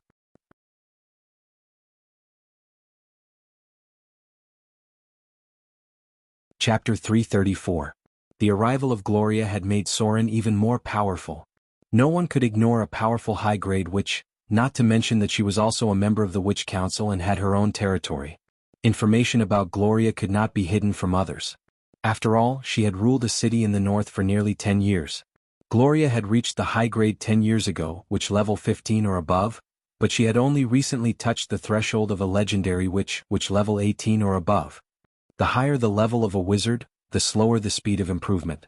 Soren was completely different. The lifespan of a legendary witch was quite long, far longer than any melee profession. Therefore they also had many requirements when choosing a spouse. Otherwise they would still be in their prime, but their spouse might already be old. In terms of lifespan, legendary melee professions were at a disadvantage. Perhaps it was because too much blood and injury was consumed before the advancement. The lifespan of a legendary melee profession was only 1/3 of that of a spellcaster profession. Sometimes they might not even live for 200 years. Gloria chose Soren because she valued his potential. Legendary and non-legendary were people from two different worlds. The Sea Temple. After sending away Soren and Gloria, the Naga Siren priest's face suddenly became gloomy. Call the deep sea hunters. The sea priest stood in front of the statue of the goddess with a scepter in her hand and ordered the servants around her. Immediately spread the news of Gloria. We must let Astrid know as soon as possible. In this way he will be afraid and panic. It is very likely that he will destroy Soren at all costs, or even let the Naga Siren royal family launch a conspiracy in advance. Otherwise he is doomed to be defeated in the end. As long as a war breaks out between them, Soren's strength will be weakened. He has already controlled most of the interests of the outer islands. I must weaken his strength and then control the power of the sea. Only then can I be qualified to compete for the position of the High Priest. I have a hunch that the goddess will soon give a new oracle. Only the High Priest is the closest position to the goddess. A trace of ambition that was deeply hidden surfaced. The Naga Siren priest turned and entered the pool in front of the temple. A wave of divine power poured into her body, and then her blue skin gradually became transparent. Something like scales could be seen faintly falling off. This was the power of faith gathered by the Sea Temple. Since she was rewarded by the sea goddess with a trace of divinity, she could try to absorb this power. The divine power gathered in the Sea Temple was changing her little by little. Eventually she would completely break away from the scope of ordinary things. She might become the chosen one of the saints, or she might have the opportunity to step into a higher realm. However, she had to first suppress those fellows with ill intentions within the Naga clan. Distorted shadows appeared in the seawater. A creature whose shape could not be seen clearly but was filled with a terrifying presence appeared. It hid in the seawater beneath the temple and used a strange voice to express its emotions. The Naga Siren priest took off her priest robe and looked at the blurred deep-sea hunter. She said slowly, "Pay attention to the restless Naga Siren royal family.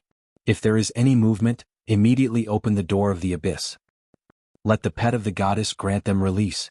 Speaking of this, the Naga Siren priest showed a cruel smile on her bewitching face. The blurry shadow gradually disappeared into the distance. They could feel its body twisting in the water. Although they couldn't see its shape, they could feel the dangerous aura coming from it. It was the aura of a terrifying predator. Eastern Sea Route. On an island near the Eastern Trade Junction area, which was similar to Port Tylon, it was also the territory of the pirate king Ashrod. What did you say? A man with a cold face listened to the report of his subordinate in front of him and said with an ugly face, "He actually roped in a high-grade witch? How is this possible? How could the proud northern witches take a fancy to a mere pirate king? Is this the Witch Council preparing to intervene in the South Coast? No. How can the Witch Council be interested in the interests of the South Coast? This is the territory of the Sea Temple." Damn it. I knew it. I had to kill the throat cutter at the beginning. I didn't expect him to grow so fast. No. Immediately send someone to contact the Duchess of the Principality of Rossard. The last time she was attacked by the Sea Temple in the Outer Islands, the Duke of Red Dragon's wife suffered the greatest loss. She must also hate the throat cutter to the bone. She must not be willing to give up the interests of the Outer Islands so easily. Maybe we can try to form an alliance with her. Hearing his words, a half-Naga woman next to him who looked obviously not human hesitated and said slowly, "Your Excellency, the Duke of Red Dragon is now an enemy of the Sea Temple. If we contact her openly, it is tantamount to violating the orders of the Sea Temple. In that case, I am afraid the Sea Priest will take the opportunity to attack." The cold man frowned, looked up at her and said slowly, "We can't care so much. If we don't fight for the help of the Duke of Red Dragon's wife, the Naga royal family will not be able to help us now. We may not be able to withstand the joint attack of the throat cutter and the high-grade witch. He already hated us when we dealt with the Swamp King. This time, with the help of the Northern Witch, he will definitely not let it go. Come. I want to write a letter to the Duke of Red Dragon's wife." The Outer Islands route. Soren did not stay in Port Tylon for too long. The Outer Islands were now his foundation. So after dealing with some things for a short time, he led the fleet back to the camp in the Outer Islands. However, this time he brought back quite a lot of people. There were 12 ocean-going ships alone. He had to thank the pirate king Ashrod. It was because Soren's men robbed his fleet that Soren was able to form such a large fleet. This time there were quite a lot of goods transported and more than 800 people were brought over. Half of them were slaves from the mainland. Many of these slaves used to work in the mines. For some reason they had recently fallen into the hands of Soren. It had to be said that a group of bad guys were really efficient. Soren's current batch of slaves could easily dilute the proportion of indigenous slaves. The number of indigenous slaves could not exceed the control. Soren had to get a group of mainland slaves and then slowly turn them into townspeople. Everything could not be given for no reason. Otherwise they would not know how to cherish and be grateful. Soren had a lot of better plans. The voyage was quite boring. The half-month-long voyage forced Soren to turn his energy to learning spells again, and at the same time to explore the secrets of Teacher Gloria. With a high-grade witch as his guide, Soren's speed of learning spells was obviously much faster. Not to mention he also had the talents of encyclopedic knowledge and sage. After learning the most commonly used part of the first circle spells, Gloria suggested that Soren should not continue to learn them. Instead, he should familiarize himself with them and increase his casting speed. In other words, she wanted Soren to do in-depth research and rely on proficiency to master the combat ability, proficiency in spell casting. Therefore, Soren's next days were to constantly memorize spells, and then continuously cast spells after memorizing them. After using up all the spell slots, he would continue to memorize them. In this way he would obtain the ability, proficiency in spell casting. It was about the third day of the voyage. Soren's battle log showed a string of data belatedly: Astral Battle, Legendary Battle. In the middle of January 1676 of the New Moon era, when you went to the north to invite the witches to the Outer Islands, you accidentally encountered the Githyanki's attacking the northern tower. In this legendary event, you chose to help the northern witches deal with the Githyanki's and finally killed an adult red dragon in the battle. This event greatly improved your relationship with the Witch Council, and at the same time, spread your reputation outside the material plane. However, because the Witch Council strictly blocked the news about the astral battle, your legend only spread among the Githyanki's in the astral realm. Legend level +3, it was so late. When Soren joined the Sea Battle of the Betrayers, it was delayed for many days before he got the legend level prompt, but it was not as long as this time. He didn't know if it was because the battle was over now or because of the interplanar battle. However, Soren obviously didn't have time to think so much now. He just glanced at it and put it aside, concentrating on learning how to cast spells skillfully. With the experience of this trip to the astral realm, Soren felt part of the mystery of instant casting in advance, and at the same time he also got a prompt of skillful casting. He was not far from success, and he could feel that he was about to master this spellcasting ability. Day by day the days passed. When Soren led the fleet to the outer islands, someone in the camp immediately came to greet him. He didn't know when, but a lighthouse had been built near the port. At this time, it had been more than a month since Soren left, and it was already early February. According to the arrangement before Soren left, busy construction work was carried out in the camp. Even a relatively simple dock was built near the natural port.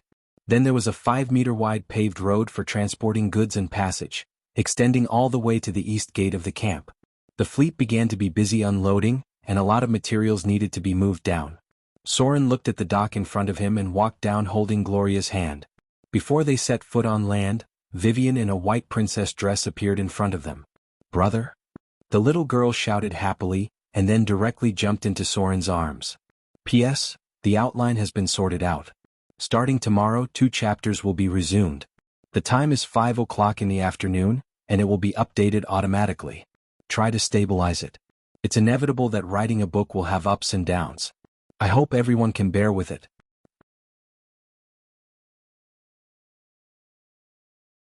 Chapter 335. Vivian. Soren caught the little girl who rushed over, hugged her petite body and turned around. Then he lowered his head and kissed her red cheeks. The little girl wrapped her arms around Soren's neck and hung on his body. She arched in his arms like a kitten and took a deep breath. Then she looked up at Gloria next to her and opened her arms to ask for a hug. Vivian opened her arms and threw herself at her. "Sister Gloria, I missed you so much." Seeing the cute little girl, a gentle smile appeared on Gloria's face. She reached out to catch the little girl and stroked her long hair as she said in a gentle voice, "Vivian, I'm sorry. I missed you too." The little girl hung onto Gloria's body and buried her head in her chest, as if she was very comfortable. After a while, she suddenly frowned slightly and sniffed Gloria's body like a puppy, causing Gloria's expression to become a little uncomfortable. The little girl sniffed Gloria's body and muttered, "Sister Gloria has big brother's smell." Upon hearing Vivian's words, a bright blush appeared on Gloria's face, making her appear particularly charming and alluring. "Oh." The little girl wriggled in her arms, and then moved her little nose to her full chest. She sniffed seriously at the spot near the top, and even used her little hand to pinch it lightly. She muttered to herself, "The smell is the strongest here." Slap. Gloria was a little angry and slapped the little girl's butt gently. Her charming face was already red.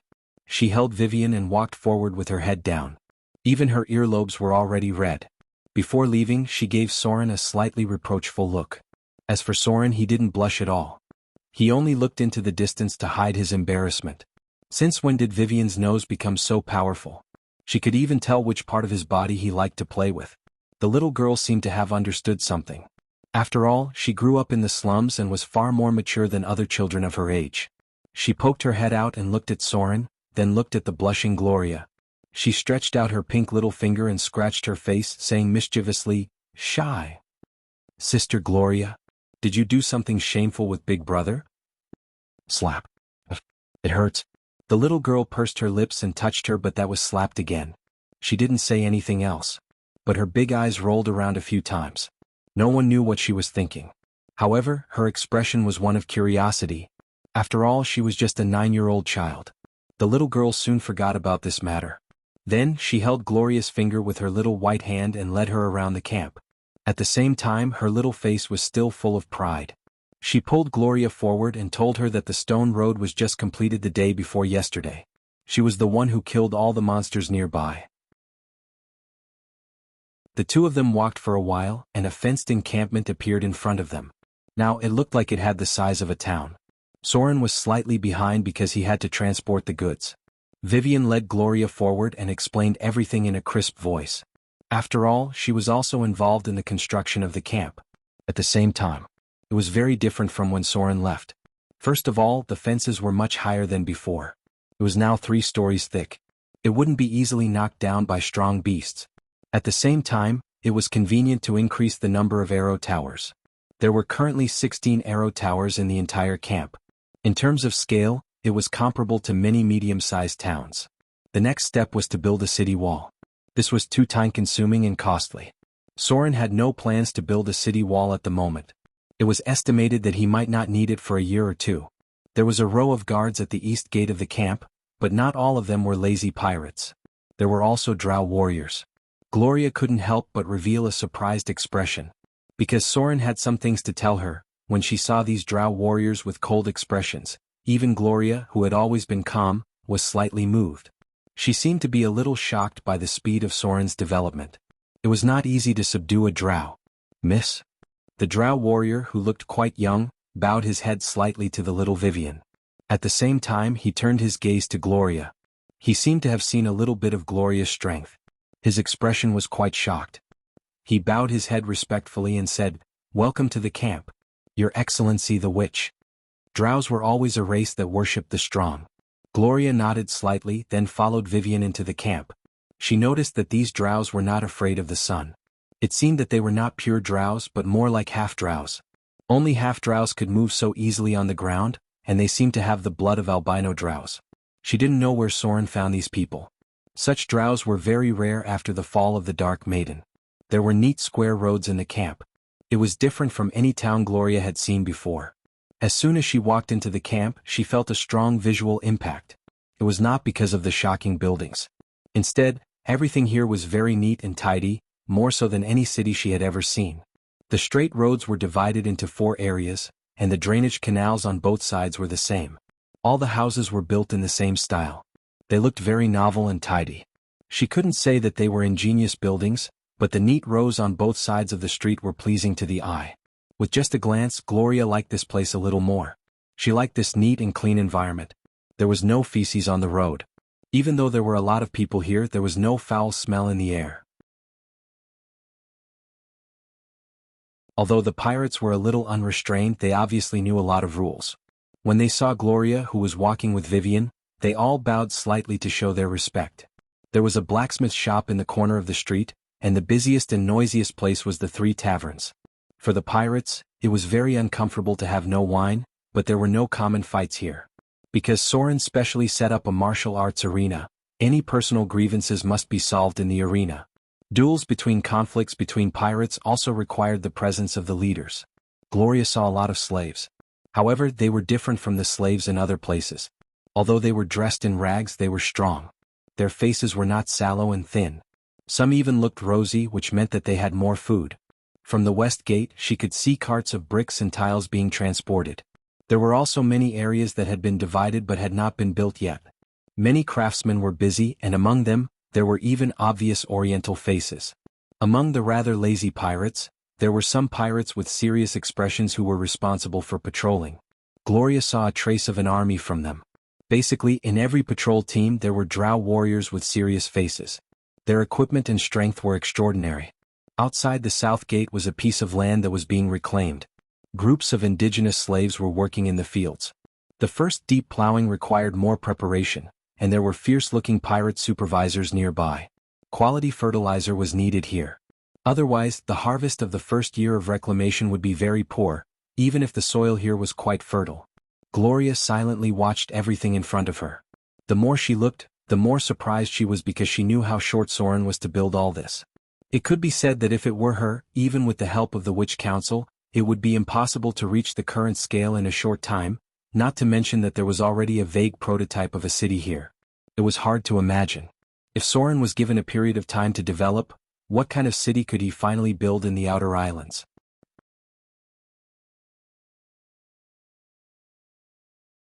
Chapter 336. Soren naturally had a lot of things to do. In fact, as soon as he reached the shore, one of his men came to report, but because Gloria was next to him, he waved his hand and told him to wait. Later on, Gloria was taken to the camp by Vivian, and Soren naturally had to deal with the matters during this period of time. Although he left Vivian here, the one in charge was still the pirate leader below. Moreover, Soren found that the relationship between his men seemed to be a little subtle, and there was a faint sign that they were divided into factions. Among the many pirate leaders in name, the one with the highest status should be Adele Isabella. She had the most men and her strength was above the high grade. However, after the half-elf first mate, Casa, was praised by Soren for doing a good job, and after he was given a part of the overseas voyage to take care of, the half-elf first mate status also rose sharply. For a long time, this half-elf first mate had the intention to compete with Adele Isabella. Last time he successfully plundered the pirate King Ashrod's eastern fleet, bringing back a large amount of wealth and an ocean fleet, so his strength had in turn surpassed Adele's. On the other hand, because Adele failed to contact the Alchemy Guild, not only did she not complete Soren's task, but also delayed for a period of time, so before Soren left for the north, he did not have the chance to see her. Therefore, the pirates below were obviously less in awe of her. Pirates were a group of people who respected and obeyed the strong. Since Adele Isabella did not do a good job and did not complete the task of His Excellency Throat Cutter, the pirate leaders below would naturally look down on her. In addition, she was still a woman, so at the moment her position in the camp was more awkward. Before Soren left, the construction of the camp was assigned to the pirate leaders below. Among them, the half-elf first mate was the manager. When Adele Isabella returned to the camp, he naturally would not give her the power in his hands. As a result, Adele was now like a pirate leader with a figurehead. Although she still had a lot of people under her command, she was actually quite idle every day. Other pirate leaders such as the One-Eyed Man, the Butler, the Giant Hunter, all nicknames, and so on were not satisfied with a woman on top of their heads. Therefore, when the half-elf first mate divided the factions, they also formed their own small circles and faintly intended to isolate her. No matter what, it was always more difficult for a woman to stand out among the pirates than a man. Moreover, Adele's strength was not enough to suppress the other pirate leaders. If she was a legendary profession, her position would naturally be unshakable. However, she was only a high-grade professional, and the gap between her and the other pirate leaders was not very big, so once she was isolated, even her subordinates were a little shaken. The pirates weren't fools. Although they were all working for His Excellency Throat Cutter, these pirate minions naturally knew which pirate leader had more power, was more important to His Excellency Throat Cutter, and which pirate leader had more money under him. Therefore, Soren saw Adele's awkward position at a glance. The other pirate leaders stood in a circle, the half-elf first mate stood at the front, and Adele stood alone with her arms crossed. Her expression was a little cold and she didn't like them. Your Excellency Throat Cutter. Your Excellency Throat Cutter. When Soren came over, many pirate leaders in front of him immediately bowed their heads to show respect. Adele looked at Soren with a hesitant expression, and finally just stood aside with a lonely expression. She didn't complete the task and this failure made her feel frustrated. Let people transport the things down. Soren glanced at the others, then his eyes fell on the half-elf first mate and Adele and slowly said, "Everyone else leave. Casa and Adele stay." The pirate leaders below looked at each other, bowed and left. The half-elf first mate glanced at Adele and stood motionless. His Excellency Throat Cutter was a person who valued ability. During this time he desperately rushed the construction. For this reason he even used a little cruel means to suppress the dissatisfaction of his subordinates. Wasn't it to let His Excellency Throat Cutter see his ability? Now the construction progress of the camp had increased by at least 30%. Although there were some cruel means in the process, the people below had been suppressed by him. In all aspects he had completed the task perfectly. Therefore the half-elf first mate was very confident. He believed that His Excellency Throat Cutter knew who could serve him the most. Well done. Soren glanced at the lighthouse, the road and the dock and slowly said, "It seems that giving these to you is the right decision. Have you encountered any trouble during this time?" Hearing Soren's words, Adele's expression dimmed, and the half-elf first mate showed a confident smile. He bowed his head slightly to show his awe and then said in a deep voice, "There hasn't been any big trouble during this time, but a week ago, we met the indigenous people of other tribes. It seemed to be on the other side of the island. The ones we encountered were all indigenous scouts. They didn't attack us but they sent people to monitor the river. There are also the Quetzalcoatlus nearby. Half a month ago we had 3 slaves taken away from us. But later they didn't attack us again. It should be just an accident. In addition, His Excellency Throat Cutter, we recently found a group of dark-tide fishmen at the port. At present there is no conflict with us but we should still be careful." Soren nodded and said, "I know. Good job. You take people to count the goods and slaves and then settle them in the camp." The half-elf first mate bowed and left. Only Adele Isabella was left in front of Soren. The red-haired female pirate's face was a little sad, and she bowed her head and said, "Your Excellency, I didn't complete the task you gave me." Soren looked at her calmly and said slowly, "I know." Adele's face was complicated. She was a little lost and sad. She murmured, "I'm incompetent." Soren didn't comfort her. He was one of the 3 pirate kings on the south coast. He was not a child who played house. He could rise rapidly in such a short time, and at the same time draw in and control a group of elite pirates. He relied on his clear style of reward and punishment. It was true that Adele did not complete the task. The reason why Soren could make his men work so actively was because he would reward them. Therefore, if he broke the rules on Adele's side, the prestige he had built in the past would be affected. He could not indulge her just because she was a woman. Soren looked at the red-haired female pirate in front of him and said slowly, "You can put down the things in the camp for the time being. I'll be in command of the fleet for the time being. I'll send you to receive the training of the Drow warriors in 2 days. You have very good talent and your strength is much stronger than others. I hope you can touch the edge of legendary as soon as possible. Soon. I'll have a difficult task for you. I hope you learn not only the fighting skills of the Drows, but also their insidious and cunning means. Because the task for you this time is very difficult. You need to deal with many nobles and church people who are good at playing tricks. You must learn to use conspiracy and some cruel means. The Drows are experts in this field." Hearing Soren's first sentence, Adele's face turned pale, and her delicate body shook a little. Because Soren was depriving her of her power, this punishment was too severe for her. But when she heard the next words, her eyes could not help but shine again. She nodded very seriously and said, "Your Excellency, don't worry. I will never let you down again." As long as there was a chance, she could prove herself and regain her power and status.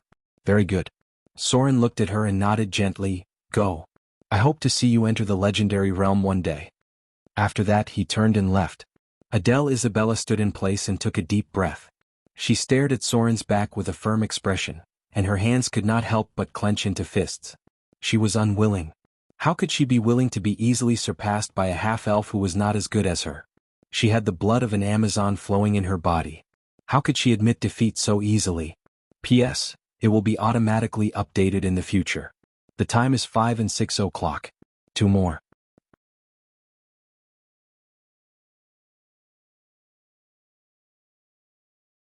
Chapter 337. Soren soon returned to the camp. When he returned to the camp that he had built with his own hands, Soren had a rare sense of pride on his face. It was not easy for him to get to where he was now. From an inconspicuous thief in Amber City to the pirate king who dominated the south coast.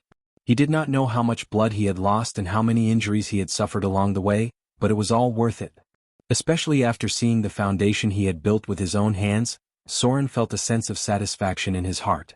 Because he firmly believed that as long as he was given enough time, he could rely on this place to change everything and even affect the fate of the whole world. On both sides of the spacious avenue were rows of brick houses. Soren looked at these newly built houses with satisfaction and then entered a hidden room in his residence. "Your Excellency, throat cutter." A man hidden in the shadows knelt down on one knee and respectfully said to Soren, "I have done what you asked." Soren's expression was quite cold. He nodded gently and said, "Very good. Is there any movement from the Drows? These guys have been quite honest after I left, right?" This was a rogue. And it was a rogue with a profession level of 12 or above. Not all pirates were warriors. Although very few spellcasters became pirates, it did not mean that there were no other professions. Soren was a very careful person. Therefore, from the moment he became the pirate king, he arranged another group of trustworthy elites. The number of these people was very small, less than 2 digits so far, but all of them were rogues with potential and had received simple training from Soren. They were good at sneaking and spying. Perhaps these people's combat power was not very high, but they obviously had more important uses. As a rogue, Soren attached great importance to intelligence and spies. "Your Excellency." The man hidden in the shadows handed a file to Soren and then said, "The Drows have contacted their tribe several times and secretly sent some things back. However, there was no obvious movement. Because we were afraid of being discovered by them, we did not get too close." Soren did not trust the Drows. In fact, anyone who had been to the Underdark would not easily trust the Drows. Because of Soren's current strength, these Drows did not dare to act rashly and obeyed his orders. But as long as Soren was a little weaker, they would feel that they had an opportunity. The possibility of these Drows betraying him was quite high. Because this was their nature. Soren glanced at the scroll, then put it away and said, "Very good. I got it. Be careful and hide. Don't expose yourselves so easily." After that, Soren turned around and left the room. He had thousands of pirates under his command, but there were not many who could be of use to him. At the end of the day, his foundation was still lacking. Everything had to start from scratch. On the other side of the camp, under the escort of a team of pirates, Saruman, wearing a gray robe, came to the laboratory where he worked. He had an independent yard and brought a lot of alchemy equipment for his work. When he saw the camp, he was a little stunned and then said, "It seems that the place I'm going to stay in the future is not too bad." Saruman directed the 3 wizard apprentices he brought to set up the room and carefully moved the experimental equipment in. Then he looked around the environment a little. It was not difficult to turn guano stones into high-quality fertilizer. The more troublesome thing was that if he could not form high-end craftsmanship, then he would need to do it himself. His task was to find ways to turn it into a process that could be completed by wizard apprentices or ordinary people. This was not too difficult for an experienced alchemist because it was much easier to construct a steel golem and give it intelligence than this kind of chemical alchemy technique. Saruman was not in a hurry to start work. After he settled his luggage, he walked around the camp. He was a little curious about everything about Soren. "Your Excellency, wizard." A drow ranger patrolling the periphery stopped Saruman in front of him. He glanced at him, put his hand on his chest and said, "Please don't go near there. There are dangerous plants there, some man-eating plants." "Man-eating plants?" Saruman heard this and showed a curious expression. He reached out and clenched his staff and slowly said, "Young man, don't worry. A wizard will not be in danger so easily." After that, he walked directly into the jungle. The drow ranger behind him hesitated for a moment, but he did not stop him from entering. However, he did not follow him. The plants inside were too strange. After Saruman entered, he frowned slightly. Then he cast 2 protective spells and moved forward carefully. A wizard could be confident, but he could not be arrogant. This old wizard had a lot of experience. He cautiously entered the forest and observed the plants nearby. Interesting. Saruman seemed to have found something. He approached a huge mutated man-eating flower. After he sprinkled a little strange yellow powder, he did not know why this deadly plant did not attack. Instead, it swayed slightly as if it was asleep. Saruman walked around the mutated man-eating flower. There was a trace of obsession on his face. He reached out and stroked the roots of the man-eating flower and murmured, "Beautiful, dangerous, deadly." At the same time, full of strong vitality. He closed his eyes and took a deep breath as if he was feeling something. He said to himself, "There's also the smell of magic. Who created you?" Saruman carefully used his dagger to cut open the roots of the man-eating flower, and then took away some blood-like liquid. After that, he circled around and took away some seed-like things, and then slowly left the place. On the other side, Gloria was also brought to her residence by Vivian. She was settled next to the big house where Soren lived. Meow. When Gloria was pulled into the room by the little girl, she suddenly heard a cat's meow. Then she saw Vivian rush in with a cheer, and then she pulled out a little girl with obvious beast characteristics. The little girl was about the same height as Vivian. She wore a beautiful floral dress, had a pair of furry cat ears and a curled tail. Other than that, she was similar to a human. Gloria had been shocked many times today, so when she saw the cat girl in front of her, she calmed down a lot. She frowned and said, "Beast? Cat girl? I thought this kind of creature was extinct." Vivian pushed the little cat girl in front of Gloria and smiled, "Sister Gloria. Her name is Lulu Meow. Don't look at her small size. She's actually very strong." Gloria couldn't help but smile. She looked at the cat girl who was about the same height as Vivian and teased, "Is she very strong? What can she do?" The little girl nodded confidently and said in a crisp voice, "She can do somersaults." Gloria chuckled and reached out to stroke the little girl's head. Then she looked at the cat girl and said slowly, "Can she speak?" The cat girl seemed to understand something and opened her mouth and said, "Meow. Lul. Meow." Gloria showed a look of understanding and said slowly, "It seems that she still can't speak. But it's okay, let me help you." She opened her mouth and uttered a strange spell, and then a magic light appeared in her palm.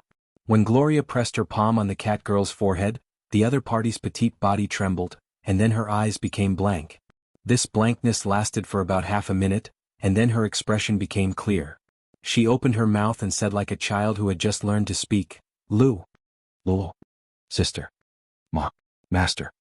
Just a few words. She seemed to be a little anxious and her voice suddenly changed, "Meow. Lul. Meow." Gloria leaned over and stroked the cat girl's little head. She said slowly, "Don't worry. I just helped you with a spell. It can help you complete the enlightenment, but you still need to learn it slowly.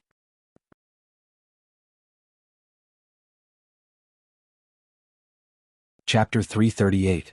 The catgirl's intelligence didn't seem to be very high.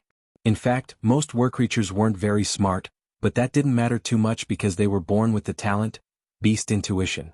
Even if their wisdom wasn't very high, these creatures still had strong intuition. They had a beast-like intuition for many things, and they were even more powerful when fighting in the wild. This kind of creature was actually quite rare because they weren't a naturally occurring species, but intelligent creatures that were created by some taboo experiments. It was said that there were two types of creatures. One type was like the gnolls, with the head of a gnoll and the torso of a humanoid creature. The other type was like the cat girl in front of them, with the appearance of a human and some of the characteristics of a beast. The former was a natural reproduction, while the latter was man-made. All the rumors pointed to the taboo experiments during the Arcane Empire, because there were clear records at that time that there were great arcanists who mixed the blood of humans and animals in order to cultivate excellent servants with special purposes. They also touched the field of life and created a new species. For thousands of years, there were always conspiracy scholars who believed that the fall of the Arcane Empire was closely related to the taboo field of life. Lul. The petite cat girl opened her mouth and seemed to be a little happy. She stuttered, Brother? What? Your Excellency. Master. Hungry? Her syllables were a little childish, and when she said it too quickly, it became meow. Lul. Meow. The cat girl said the words that she heard the most. After saying about 30 to 50 words in a row, her body suddenly trembled, and she nimbly hid behind Vivian. Meow. The little cat girl seemed to be a little frightened, and she felt goosebumps all over her body. She hid behind Vivian and screamed at the door. Vivian patted the cat girl's little head and said in a clear voice, Lulu meow? What's wrong? Gloria raised her head and looked at the door, and then saw Soren's figure coming in from outside. When he noticed that everyone inside was looking at him, he was a little stunned and asked in confusion, What's wrong? Why are you all looking at me? Vivian turned around and stroked the feline girl's hair. Don't worry, Lul. Big brother won't hurt you. The petite cat girl curled up her body and looked at Soren with fear in her eyes. It was like a wild beast seeing a tiger, or a new recruit who had just left the battlefield meeting a veteran who had survived hundreds of battles. Her beastly instincts made her feel something from Soren's body. It was a very thick smell of blood, which meant that the person in front of her had slaughtered many lives. Ever since she first laid eyes on Soren, he was the person she feared the most. He was even more frightening than the pirates who had captured her. Even after spending so much time with Vivian, she still couldn't get rid of her fear of Soren. Slayer. One life after another ended. Soren's body gave off a bloody aura that normal people couldn't detect. Only a creature like her could sense it. Perhaps Vivian's comforting words had some effect on him. The feline girl gradually gathered her courage and looked at Soren, but she still hid behind the little girl. Come. Vivian took the feline girl's little hand and brought her to an open space. She then said seriously, Lulu meow. Do a few somersaults. Show them what you're capable of. Perhaps because of the distance, the feline girl's nervous expression relaxed a lot. Her little hand was held by Vivian, and she seemed a little hesitant. When she met the little girl's gaze, she couldn't help but gently nod. Then Vivian retreated to the side, and the little feline girl stood on the spot and did a backflip. Not 360 degrees. It was a full 720 degrees backflip. The feline girl's petite figure landed lightly after 2 somersaults in the air, as if she didn't feel anything at all. Her limbs were so flexible that it made people speechless. Her slender waist was as if there were no bones. But this was just the beginning. The feline girl's petite body somersaulted in the air, and her speed was so fast that it was dazzling. This meant that not only did she have amazing tenacity, agility, and coordination, but she also had physical strength that was far beyond ordinary people. Meow. The petite feline girl did a side somersault and landed on the wall, but she didn't fall down. Instead, she directly clung to the wall. It was as if she was blessed with spider walk. She rolled and leaped between the walls. If one didn't look carefully, they would only see a black shadow. The vertical walls were like flat ground to her. In the end, even Soren and Gloria were shocked. Born with extraordinary agility, Soren looked quite dignified. As a top rogue, he was the one who could see the depths of the feline girl's strength. So the shocked expression on his face was the most obvious because he found that except for her coordination, The feline girl's body flexibility and sense of balance were almost the same as his. But Soren was already a high-grade profession that was close to legendary, and the feline girl in front of him looked so young. Gloria also looked dignified and said slowly, "The key is that she's not an adult yet. She has such a talent when she's underage. Her potential in the future in this area is difficult to estimate. It seems that the records are not wrong. This kind of war creature has amazing talent in some aspects." Clap clap clap. Vivian looked at the surprised expressions on Soren and Gloria's faces with satisfaction.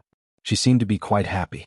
She clapped her little hands and jumped in front of Soren and said in a crisp voice, "Brother, isn't Lulu very powerful? I'm the one who found her talent in this area. In order to train her, I also roasted fish for her many times. It took a lot of effort." Soren and Gloria looked at each other. He leaned over and squatted down, stroked Vivian's little head and said softly, "She's very powerful. If she can be trained well, she may become a good helper for Vivian. When she's an adult in the future, I'll help you teach her something more powerful." The little girl nodded gently. But after a while she frowned slightly and whispered, "Brother, actually I still want to train Lulu to be a maid. You see how beautiful she is and her movements are so flexible. She's very good at catching dishes." Catching dishes? Soren was speechless. What was she going to train the feline girl in front of him?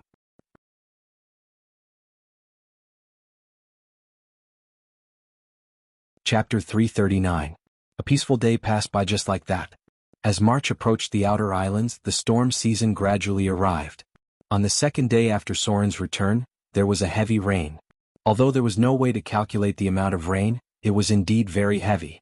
Many houses had slight leaks. This was something that couldn't be helped. The craftsmanship of this era was limited, so there was bound to be damage in the storm. Soren had already prepared for the weather in the outer islands. Otherwise, if it was a house with a thatched roof on the mainland, it might have been directly torn apart. The heavy rain fell with a pitter-patter. Even though Soren had already planned the drainage channels in advance, he could also emphasize on repairing the roads. In the end, there was still a slight rise in the water. Because the drainage channels were just dug, they were not deep enough and the drainage capacity was too low. At the same time, the roads were a little bumpy because of the storm. The paved roads were a little better, but all the roads with mud were now muddy. Basically, there was no way for carriages to pass through. Because of this storm, the slaves were unable to work. Now they were all detained, and at the same time people were sent to watch over them. The natives were a little better. Some of the slaves who were just brought over from the mainland vomited and had diarrhea because of the climate. Fortunately, there were doctors with them, so there were no casualties. After all, it was troublesome to not have a priest. The weather in the outer islands was bad, so there were more storms. At the same time, because it was an area where the storm lord believed in, the storms here were often accompanied by thunderstorms. For example, now. Lightning flashed across the sky, and from time to time, it would strike the tropical rainforest in the distance. It looked like someone was going through a tribulation. This rain lasted for a whole day. If it was a wooden house, it would probably be wet inside. However, Soren had already built a lot of brick houses. From this point of view, it was more suitable for the outer island's climate. At the same time, it was also more resistant to storms. Because of the storm, the whole camp quieted down. The pirates hid in the houses to avoid the rain. The 3 taverns were already full of people. It was dark outside and it was difficult to see more than 5 meters away. The climate here. Gloria looked up at the sky and stood beside Soren. She reached out and held his hand and said slowly, "I'm afraid it's not that suitable for farming. If this kind of weather happens often, the seeds won't be able to survive." Soren nodded and said with a serious expression, "I know. Fortunately, we haven't sowed the seeds this time, or else they would have been washed away. There were too many things that needed to be built in order to develop this place. Ditches for drainage and irrigation, as well as dams for flood control, all of which required a lot of labor. Now they could only do it step by step. It's not like we can't change this climate. I'll prepare for the sea god's sacrifice in 2 days." Gloria frowned slightly and said slowly, "Borrowing the power of the gods. The price of seeking help from a deity is not small. It's a pity that I haven't advanced to legendary yet. Otherwise, I could use the power of the Adept Tower and the magic circle to forcefully change the climate of the nearby area." Soren turned around and glanced at her. He reached out and pulled Gloria into his arms. "There's no need to do that. The consumption is too great. unless there is a sorcerer tower to maintain the energy consumption. Forcefully reversing the weather is not a problem for the time being, but there will be side effects in the future. Nature is very mysterious. Unless you have the power to change the weather, it's better to just go with the flow. Gloria couldn't understand Soren's words. She could understand them separately, but when they were put together, even she felt a little strange. But she was still a witch full of wisdom, so she could roughly understand what Soren meant. She nodded gently and leaned her head on Soren's shoulder. You can borrow the power of the gods for a short period of time, but in the long run, you will become dependent on them. This is not good for your rule here. The influence of the gods will be greater than your prestige. Soren took a deep breath and said in a deep voice, I know. You just need to hold on for a while. Rumble. A bolt of lightning struck down, and the electric light was like a dancing dragon. Soren stood under the eaves and looked at the sky. His eyes seemed to be able to see through space, and he saw more things. It was the realm of the gods, and there was the power he needed. The rainstorm lasted for 3 days before it stopped. Soren's camp was flooded. Although it was a bit of a headache, it also exposed some of the shortcomings of the construction plan. After the rainstorm stopped, he quickly mobilized people to repair the damaged roads and houses. After the rainstorm, the sky was clear and boundless. It seemed that there would not be a storm for a short period of time. In terms of climate, farming here required good weather. However, when one's strength reached a certain level, they could also change the weather. The busy morning quickly passed. After the initial inseparable relationship, Soren and Gloria also returned to their usual routine. Soren was busy setting up the camp, and at the same time practicing his spellcasting proficiency. In the afternoon he practiced his combat skills. The Drow and Adele were his sparring partners. Gloria usually did her research in the house and occasionally went out for a walk. Recently, the man-eating plants slightly attracted her attention, but she quickly turned her attention to the study of the shadow plane. Gloria hoped to build a portal and use the gap in the shadow plane to stabilize the connection between the two worlds. This way they could return to the material plane at any time and close the portal if they encountered any unexpected situations while exploring the wizard tower. This was the safest way. In addition, they maintained the frequency of once every 3 days, enjoying each other's time. Whether it was Soren or Gloria, they were not the kind of people who would easily indulge in lust. They had pursuits that were above the physical body, which was above the realm of the mortal world. Perhaps because of Gloria's existence, Soren's murderous aura was a lot lighter than before. This made many pirates grateful to Her Excellency the Witch. In the past, Soren was definitely an existence that killed people without blinking. His means were cruel, bloody, and ruthless. The pirates under his command always feared him more than respected him. Now Soren rarely killed people. Even if some of his men made mistakes, they would only be whipped. Being whipped was much better than being beheaded. The slaves began to get busy. The camp needed to be developed and there were still many things to do. It was really not easy to start from scratch.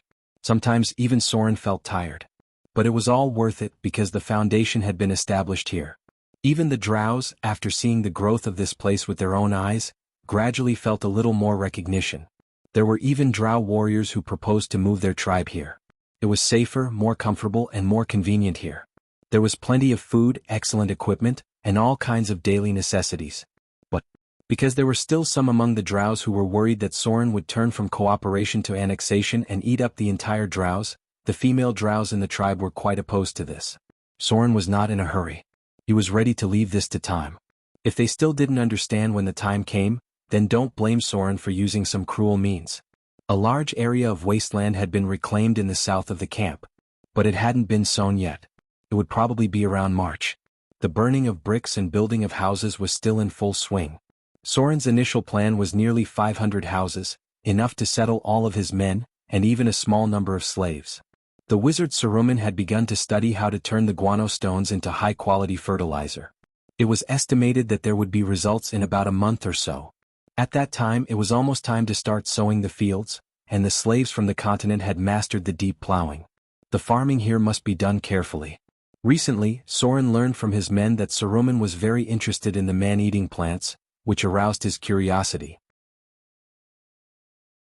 But fortunately, Saruman didn't delay the business, so Soren didn't ask too much.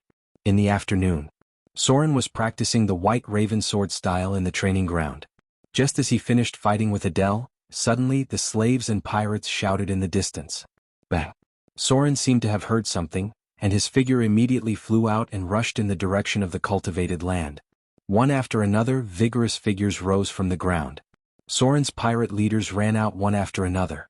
They jumped and landed on the roof and then quickly approached the cultivated land.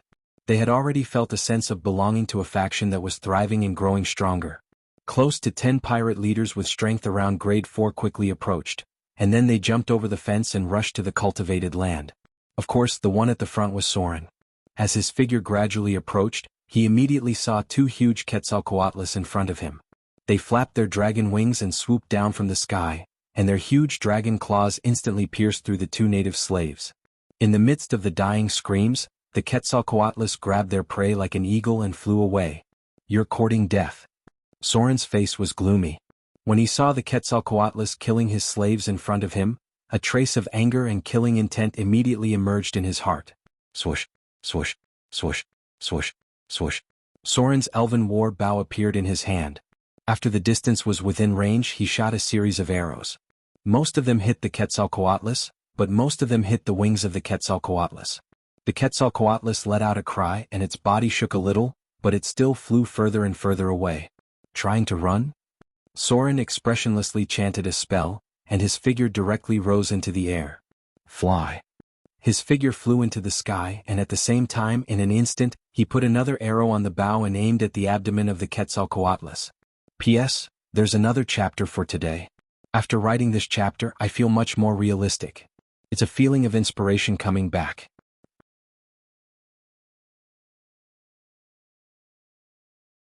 Chapter 340. Fly. This was a very important spell for wizards. However, this spell also had a very big limitation. That was, fly required the caster to maintain it.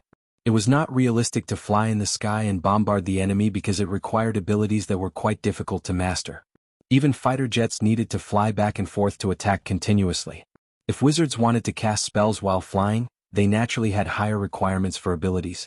Those were the abilities, combat casting and flight casting. Without the support of these 2 abilities, the result of forcibly casting spells was likely to backfire, and then the whole person would fall from the sky. Soren did not have the ability to cast spells while flying, nor did he have the ability to cast spells while fighting. Therefore he could not cast spells in the sky at all. Once he cast a spell, the failure rate was more than 90%. However, in the flying state, it did not affect him from doing other actions such as putting an arrow on the bow. This action was not considered casting spells, and it was also within the range of fly. Therefore, when Soren's figure rose into the air, he shot 3 arrows in a row. Although it was not as smooth as when he was on the ground, he still found a sense of balance with his strong dexterity. Casting spells in the flying state was equivalent to maintaining 2 spells at the same time, but shooting in the flying state was a separate matter. Swoosh, swoosh. 3 arrows flew out, one hit the lower back of the Quetzalcoatlus, one hit the side of the Quetzalcoatlus's abdomen, and the last one hit the lower jaw directly. Half of the arrow was embedded in the lower jaw. Judgment of Death. Soren's attack seemed to have triggered the Judgment of Death. The Quetzalcoatlus wailed and shook, and then its huge body fell down shakily. The strong immunity of the dragon subspecies allowed it to avoid the Judgment of Death, but it gradually fell from the air. At the same time, a series of data prompts appeared in front of Soren's eyes. Target hit. You have dealt 16 piercing damage to the target. You have acquired some information about the ability, precise shooting. Target hit. You have dealt 27 piercing damage to the target. You have acquired some information about the ability, moving shooting. Target hit. You have dealt 54 piercing damage to the target. Hit the enemy's vital point. Judgment of Death triggered. Target has passed the Judgment of Death. You have obtained partial information about the ability, flying shooting. Soren was surprised to see so many notifications popping up in front of him. He didn't expect so many notifications to pop up at once. The most important attribute that affected long-range attacks was dexterity, and Soren's dexterity was almost legendary. Therefore he was very talented in archery. Even if he was not familiar with it in the past, the speed at which he grasped it was quite fast, not to mention that he had many other specialties to support him. That was why the leader of the Drow warriors suggested Soren to try archery, because he saw Soren's talent in this area. Soren's quasi-legendary tier stats had strengthened his mastery of the bow and arrow. At the same time, it had also greatly increased the speed at which he could master such abilities. Soren had already discovered this in the past. Temporarily buffing one's attributes would greatly increase the speed of mastering a skill. The Quetzalcoatlus was about to fall to the ground. The body of the indigenous slave that it had started to hunt had already fallen. Although it didn't fall directly, it had lost its sense of balance. If it didn't fall, it would be crippled even if it didn't die. Soren wasn't in a hurry to harvest the slaughter EXP. He directly aimed at another Quetzalcoatlus. Swoosh. This time Soren slowed down a little. He aimed at the head of the Quetzalcoatlus and shot it directly. The arrow turned into a cold light, but because of the air and wind speed, there was a slight deviation.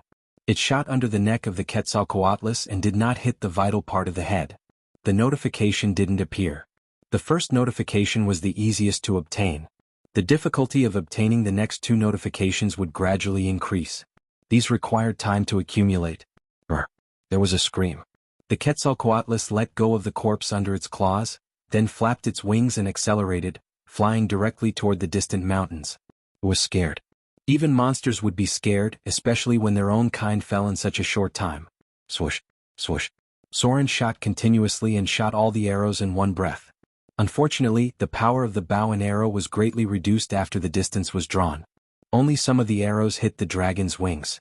The damage caused was not enough to threaten the Quetzalcoatlus. The speed of fly was not as fast as the Quetzalcoatlus flying at full speed. Soren watched the enemy fly further and further away.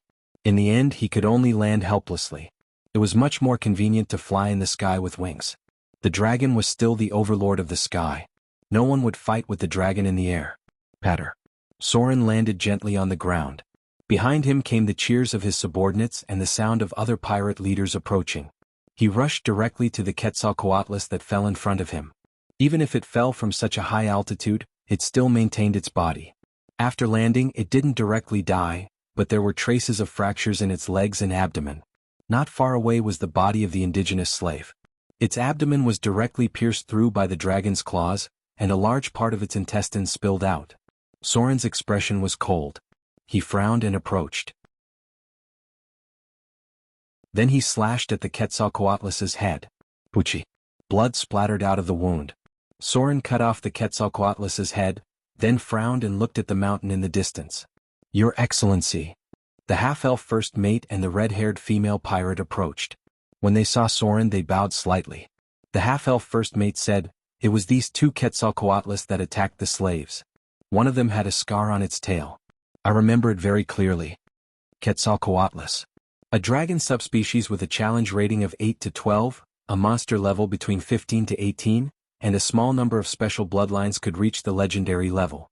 Soren glanced at the Quetzalcoatlus's body in front of him and slowly said, "Let people transport the body back. These Quetzalcoatlus won't dare to attack again for the time being. We'll deal with them in 2 days. It's time to clean up the monsters nearby." The Quetzalcoatlus looked a bit like the Quetzalcoatlus of the Jurassic era. Its body was quite large, with sharp dragon claws and fangs. It was very aggressive. Its neck was very long, which was a relatively obvious weakness. As a dragon subspecies that was difficult to deal with, it was still a bit difficult for Soren's men to challenge them. Soon the others rushed over. A Quetzalcoatlus's weight was close to 2 or 3 tons. It took 20 or 30 people to carry it back. Behind them, a bearded pirate held the Quetzalcoatlus's head. When they returned to the camp, someone immediately raised the Quetzalcoatlus's head. Immediately there were cheers from the pirates below. Even the slaves cheered and looked at Soren with eyes full of awe. Strength could always suppress a lot of things. The continuous attacks of the Quetzalcoatlus also made the slaves feel fear. However, the creatures that they feared were easily killed by Soren. He was not the same as before. The Quetzalcoatlus that risked his life to challenge was now no longer Soren's opponent. When Soren returned to the camp, Gloria also happened to come out. She heard the cheers outside and came out to see. Gloria glanced at the bloody corpse of the Quetzalcoatlus in the distance and frowned slightly. "What's wrong?" Soren saw her smile and said slowly, "There's a Quetzalcoatlus's nest nearby. They just attacked the slaves. I killed one of them, but the other one escaped." Gloria nodded slightly, raised her hand to lift the long hair on her earlobe and smiled playfully. "Do you need me to do it?" "No." Soren also smiled and said, "I'll take care of them tomorrow. You focus on studying the magic circle. It's best if you can stabilize a portal that can be closed and opened. The shadow plane connected here always gives me a strong sense of crisis. If we can come and go freely, we can deal with it much more easily. Gloria nodded and said softly, "Okay. I know." The Quetzalcoatlus was quickly carried away and skinned. The pirates were eager to taste the dragon meat. The drow warriors were also pointing at it. As agile warriors, they could not equip the expensive mithril and fine gold armor. The rare leather armor made of dragon skin was the best armor they could get. However, the drow warriors were not easy to speak because they had not completely surrendered to Soren. Their status was not as good as those elite pirates. In fact, only a small part of the rare weapons shipped back from the north were allocated to the drow warriors. Most of them were used to arm the core pirates under Soren's command. Rewards could not be given randomly. If he only wanted to win over the drow warriors, wouldn't it make the pirates below feel bitterly disappointed? Now these pirates were Soren's most loyal subordinates. On the other side, the leader of the drow warriors, Dark Blade, looked at everything in front of him and fell into deep thought. After a while, he called a drow ranger, whispered a few words and then said, "Send someone back the news. He's getting stronger and stronger. Warn those stubborn females not to act rashly. This person is not so easy to take advantage of.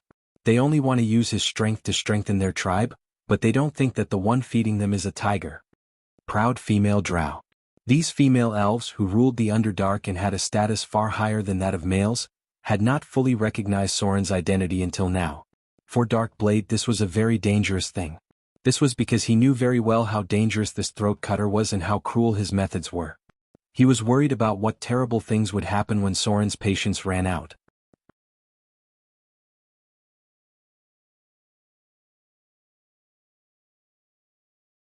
Chapter 341. Clang, clang.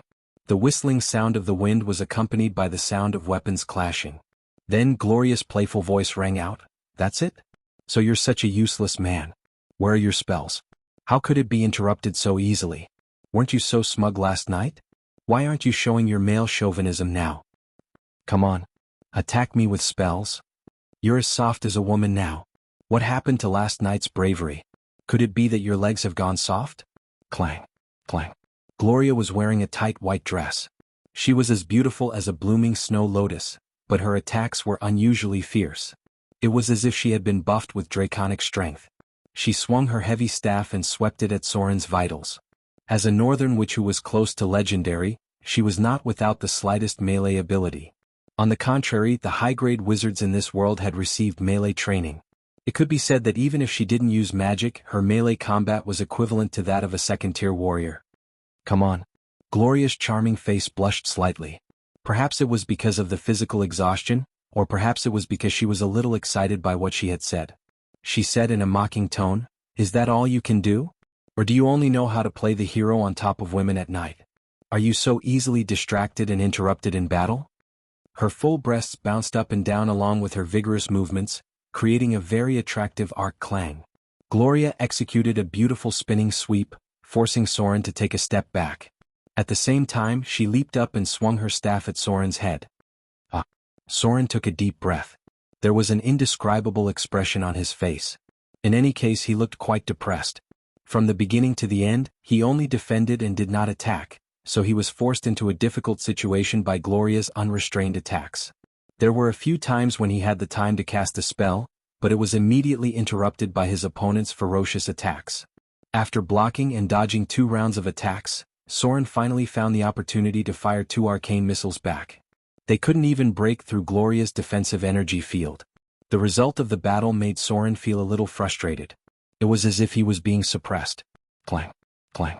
After a new round of attacks, Gloria retreated like a butterfly. Her plump chest heaved up and down as she took a deep breath and said, "Let's stop here for today." After all, a wizard's physical strength was inferior to a melee profession. Soren put away his scimitar in frustration. He raised his head and looked at the woman in front of him, who had an inexplicably excited expression on her face. He said in a muffled voice, "I didn't expect you to be so good at taunting people." This woman had taunted him. Why didn't he realize that she had such a good taunting skill before? The words she said during the battle did affect Soren's performance. Weakness. Soren was a very strong man. Even if he had a strong will and determination, he still couldn't help but be affected when a woman taunted him about his sex life, especially when it was his own woman. Gloria gave him a mischievous look. She lifted her fair fingers and gently lifted the ends of her hair. She put on a gentle smile and said, "A wizard must learn to ignore the taunts of their enemies. This is the first lesson of mastering combat spellcasting. Many enemies can see through your emotions and use words to provoke you, thus affecting your spellcasting. Maybe you won't be affected in close combat, but from the perspective of spellcasting, you're not focused enough. Mastering combat spellcasting is not only about dealing with your enemy's attacks, but also learning to ignore their taunts." Focus was the key to combat spellcasting. Gloria, who was still valiant a moment ago, had now turned back into a gentle and charming woman. It was as if the person who had said all kinds of provocative and even shameful words to provoke Soren was not her at all. She raised her eyebrows slightly and untied her hair, letting her silky hair casually fall. She glanced at Soren and playfully said, "Are you angry?" "No," Soren replied in a muffled voice. Then he directly walked over, picked up the noble witch in front of him, and carried her on his shoulder. He then turned around and walked into the room. Scoundrel. Gloria seemed to have foreseen what was going to happen next. Her charming face was flushed, but she didn't struggle. Instead, she lightly punched Soren's shoulder and whispered, "Petty man. You said yourself that you wouldn't be angry no matter what I say during training." "What?" Soren raised his hand and slapped her round buttocks. He said in a muffled voice, "I'm really not angry. I just feel like I need to prove myself again." Gloria's body softened when she heard this. Her face became redder and redder. She acted like a spoiled child and begged for mercy. "I was wrong. You were as fierce as a tiger last night." Soren kicked the door open and continued in a muffled voice, "It's too late." He caressed her round buttocks and pinched them a few times. Then he threw Gloria on the bed and closed the door with a magic trick. He then reached out and grabbed the witch's full breasts, kneading them slightly. He didn't even take off her clothes and directly bit her. Gloria's body trembled. She reached out and grabbed Soren's neck. Her face was as red as the sunset and she said in a soft voice, "You're so petty. I clearly told you that I would find a way to provoke you during the combat training." Gentler. Annoying. Soren did not untie the clothes on Gloria's body. He lifted the corset skirt directly, then stretched out his fingers and stroked it a few times. When he took it out, it was already wet. A playful smile appeared at the corner of his mouth and he said slowly, "It seems that you don't mean what you say. Are you trying to provoke me with those words? Do you feel excited too?" He entered without hesitation. Soren picked up Gloria's soft body and let her sit on his body. He opened his mouth and kissed Gloria's lips. His waist moved gently like an intense drum beat. The lingering kiss made Gloria close her eyes. She blushed and hugged Soren's neck. With the impact, she slightly twisted and swayed her delicate body. In this intoxicating blend of joy, she suddenly felt Soren's lips close to her earlobe, and then he said in a low gasping voice, "Gloria, I'm not going to give you a chance. I think I've fallen in love with you." For a short moment, her whole body stiffened. In the next moment, Gloria's body convulsed as if she had been electrocuted. She couldn't help but moan and then her body slightly twitched. She suddenly pushed Soren down on the bed and kissed his lips. It was a little crazy and a little infatuated. After a while, Gloria gently raised her head and raised her white fingers to wipe the corners of her mouth. Her face was as delicate and charming as a blooming peach blossom. She gently pressed her palm on Soren's chest, and her slender waist swayed with the ups and downs. She said softly, "I've been waiting for you to say this for a long time. I love you. I don't know when it started, but I think this should be love. Do you know? When I first realized that I was missing a man, I felt a little overwhelmed." An intimate blend. The passionate drumbeat seemed to become a gentle lingering. Gloria leaned over and kissed Soren's lips again. Then she gently reached behind her back and unbuttoned her dress. A little bit of sunlight shone through the window. All the lust turned into tenderness as if everything was so beautiful. Mainland Octo Valley. A group of fully armed warriors approached. They wore black full-body armor and their faces were cold and emotionless. They didn't look like ordinary warriors but more like fallen dark guards. Behind these dark guards, there was a group of priests wearing long robes. They didn't wear any insignia of the gods on their chests, but this also meant that they belonged to some forces that couldn't see the light of day. Behind these people there was a priest wearing a black robe. He looked at the valley with a cold expression and then ordered everyone to enter. Jia. A strange sound came from all directions in the valley. Vampire bats could be seen hovering in the darkness, and some strange figures leaping around the valley. They had scarlet pupils and sharp fangs exposed from the corners of their mouths. "Welcome to my territory." The demigod vampire in a blood-red dress descended from the sky. He smiled and looked at everyone in front of him. Finally, his eyes fell on the black-robed priest. He said playfully, "High Priest, I didn't expect you to come to my door so soon." The black-robed priest took a step forward and said with some anger in his voice, "You shameless thief! How dare you steal the divine power of my lord?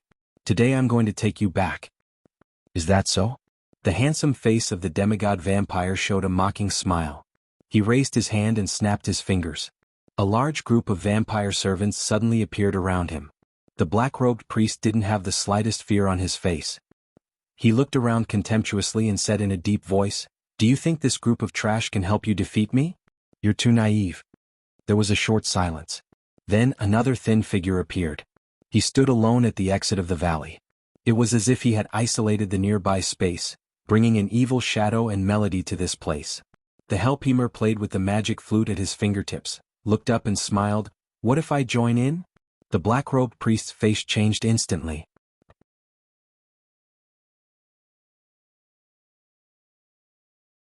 Chapter 342. Combat Spellcasting. It was a rather difficult ability to master. This might be the most difficult ability for Soren to train so far, because even a talented wizard would need at least 3 to 5 years to master combat spellcasting. The battle was ever-changing, and it was not easy to seize the opportunity to cast a spell. Many wizards would cast a defensive spell in advance, and then rely on the energy shield to fight for casting time. Even with the guidance of Gloria, Soren's progress in mastering this ability was slow. He had to admit that this woman had a very high taunting ability. While attacking and interrupting Soren's spellcasting, she could also keenly perceive Soren's emotions, and then rely on words to irritate and influence him. Damn it. Soren felt that he also needed to learn how to taunt the enemy. After all, his accumulation of basic skills was still a little shallow. The ability training could not be rushed in a short time. So after feeding Gloria, Soren began to busy himself with other things. The camp must not be left aside. In the future, whether it was Soren or Vivian, they may need the population and power here. This was to pave the way for the future of the legend. Otherwise, when the Avatar crisis broke out, he would not have the time and energy to accumulate. According to this progress, the accumulation of the population would eventually lead to a qualitative change from quantitative change. The elite pirates began to gather. Soren already had plans to clean up after the attack of the Quetzalcoatlus. The Quetzalcoatlus looked a bit like the Quetzalcoatlus of the Jurassic era. They were a little different from the familiar Quetzalcoatlus. The Quetzalcoatlus looked more like the Quetzalcoatlus in The Lord of the Rings. The Quetzalcoatlus was much easier to tame, but the Quetzalcoatlus was quite difficult. Therefore, Soren gave up the idea of taming them after a slight thought. It was difficult to find a talent who could master the art of dragon taming, and it would take a lot of time and money. Teams of elite pirates gathered, and at the same time, someone distributed the heavy javelins. However, just as Soren was ready to deal with the Quetzalcoatlus, an unexpected visitor arrived. A ship was docked at the port. It was a very special ship, and it was engraved with the emblem of the goddess of wealth. South Coast. There were neutral gods such as the goddess of wealth, evil gods such as the goddess of ocean, and even some demons from the abyss, as well as some evil gods hiding in the dark corners. Therefore, when the ship with the emblem of the goddess of wealth approached the port, Soren immediately put aside the matter of dealing with the Quetzalcoatlus and rushed towards the port with his men. He didn't know how the believers of the Mistress of Riches found this place. However, as the most powerful church in the South Coast, Soren could not afford to offend the Lady of Wealth, who had mid-level divine power. Wealth Church. A powerful force that remained neutral and had forces all over the world. When Soren arrived at the port, there were already many people gathered there. Pirates had always been lawless and greedy for wealth. However, when they saw these people who were covered in jewels and treasures, they became quite obedient. Some of them even bowed slightly in respect. The goddess of wealth was a widely believed god. She had a large number of followers, but because it was difficult for the wealth priesthood to produce fanatics, her divine power was still much weaker than some of the stronger gods. Sometimes, quantity might not be able to suppress quality. Your Excellency Throat Cutter. The person who came down from the deck was a woman wearing a silver robe with golden cuffs. She had beautiful golden hair, and 6 gemstone rings on her 10 fingers. It was said that the goddess of wealth loved gold. Many of her priests had golden hair, and these priests were covered in jewels and treasures. They liked to wear expensive jewelry, and their clothes were also exquisite and luxurious. This was a tall and voluptuous woman. She wore a string of expensive pearl necklace on her chest. She bowed slightly toward Soren and smiled and slowly said, "Your Excellency, I have brought you the goodwill of the Mistress of Wealth." The goodwill of the Mistress of Wealth? Soren didn't relax because of this. He looked at the tall woman in front of him and slowly said, "Welcome to this deserted island. I'm very curious how you found this place." The tall woman didn't answer directly. Instead, she smiled and said, "The Mistress of Wealth has been watching us." It seemed like someone had leaked the information. Soren wasn't angry because it was difficult to hide such a big target from a powerful god's church. He was just curious how the other party knew the route here. The tall woman in front of him glanced around and looked at the port in front of her. She smiled and said, "Your Excellency has a good eye. Just the port here is enough to bring a lot of wealth in the future." Speaking of this, her expression was a little playful. "Aren't you going to invite me in to have a look?" She didn't come with good intentions. Although the other party had been smiling, Soren felt that this might not be a good thing. Because behind him stood the Sea Church. If he was accidentally involved in the confrontation between two gods' churches, it would definitely be a terrible disaster. "Please?" Soren turned around and made an inviting gesture. Even if he was one of the 3 pirate kings on the south coast, there was not much difference in status when facing a high-grade priest from the Church of Wealth. The necessary respect was still certain. Not many people would want to offend the Mistress of Wealth. Who would say no to money? The priest of the Goddess of Wealth showed a satisfied smile on her face. She got up and followed Soren while observing the surrounding environment. Behind her, there were 2 low-grade priests and temple warriors who were fully equipped with fine armor. The Mistress of Wealth was the richest god, so most of the temple warriors who believed in her were equipped with first-class equipment. Just the 8 temple guards behind her were enough to kill a group of elite pirates under Soren's command. Because Soren just glanced at them and saw that their weapons were mixed with adamantine. The Principality of Rossard. In the middle of an incomparably grand hall sat a woman who looked rather dangerous. She looked at the messenger below with cold eyes, and a playful smile appeared on her coquettish face. Her red lips opened slightly and said, "What do you mean? Astrid wants to form an alliance with me? Ah. Is he worthy? A puppet supported by the Naga Siren royal family. Naive enough to want to form an alliance with me. I'm afraid he can't even deal with the newly risen throat cutter. Now get out of here. Go back and tell him. He wants to form an alliance with me. Let the Naga Siren royal family behind him send a messenger here." Humiliation. The humiliation from the Duke of Red Dragon's wife made the messenger a little angry, but he didn't dare to do anything because the woman in front of him was quite terrifying and cruel. It was said that in order to gain power, she slaughtered her own family. Her purpose was to use some kind of evil spell to extract the power of other people in the family who had the blood of warlocks. This allowed her to advance to the legendary realm in just a few years and become the most powerful Red Dragon warlock in the South Coast. And so far, no one had seen her fight with all her strength. Many people thought that she had the strength of a high-grade legendary. A high-grade legendary dragon warlock. Not only was he a powerful spellcaster, but he was also a fearsome warrior. The Duke of Red Dragon's wife. Her rise was more exaggerated than the rumored throat cutter. When this cruel woman first appeared, she appeared as the newlywed wife of the Duke of Rossard. However, shortly after she married the old Duke of Rossard, the old Duke had already died, and his 3 sons also died frequently in accidents. Finally, she took over the power as expected, and at the same time she controlled a duchy at an amazing speed in just a few years. It could be said that she was one of the most feared women on the South Coast. Her ruthlessness and cruelty were comparable to the drows in the Underdark.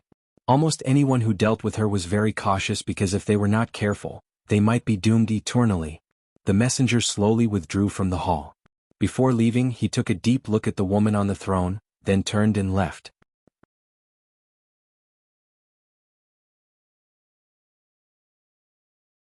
Chapter 343.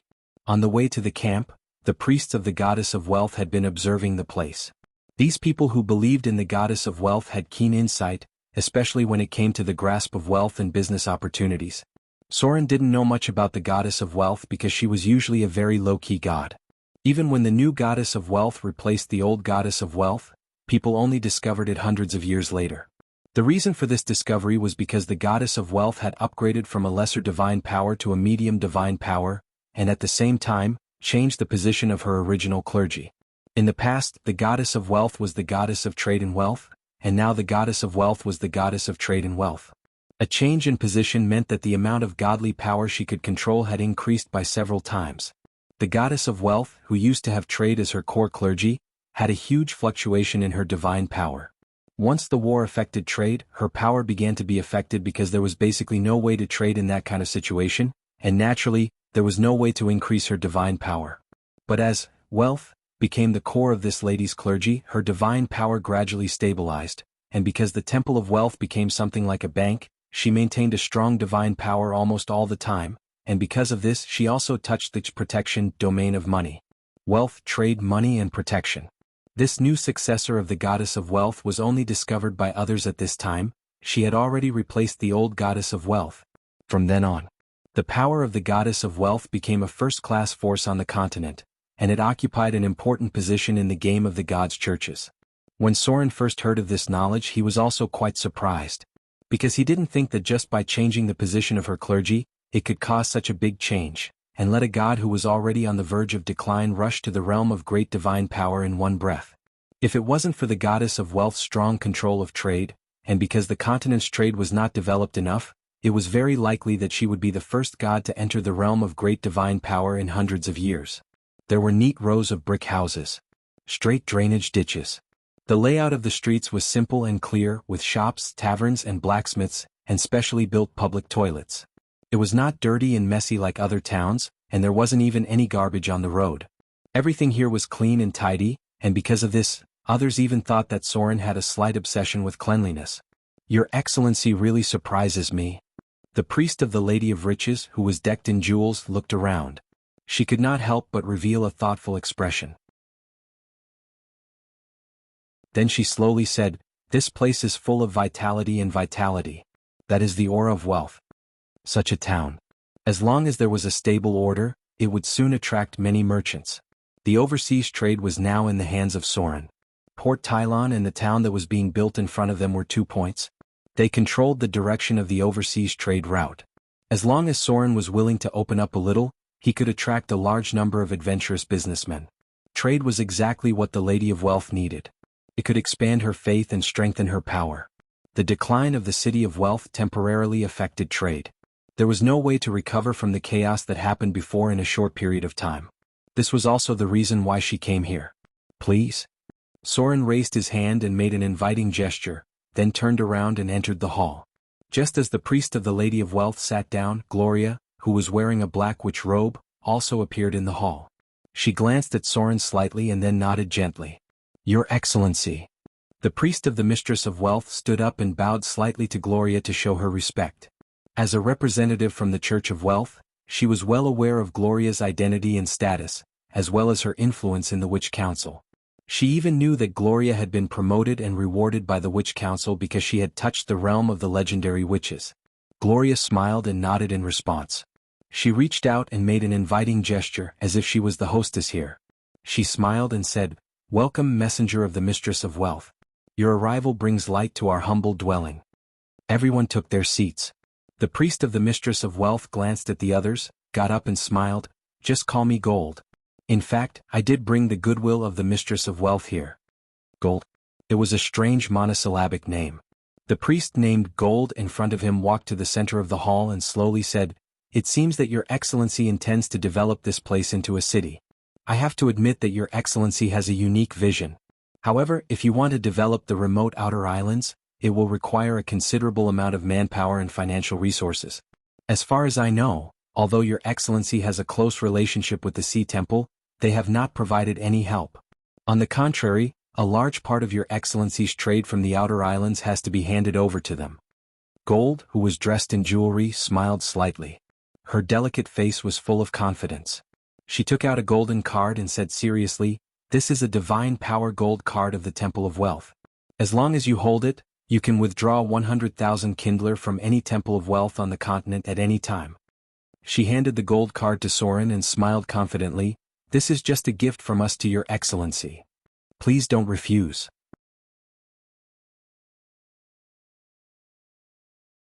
This gift is not part of our next deal. Regardless of whether we cooperate or not, this gift only represents our intentions. And to express our gratitude to your excellency for re-establishing the rules of the South Coast and restoring the trade to normal order. 100,000 Kindler. This time, not only Soren, even Gloria next to him was surprised. With Soren's experience, it was not that he had never seen rich people.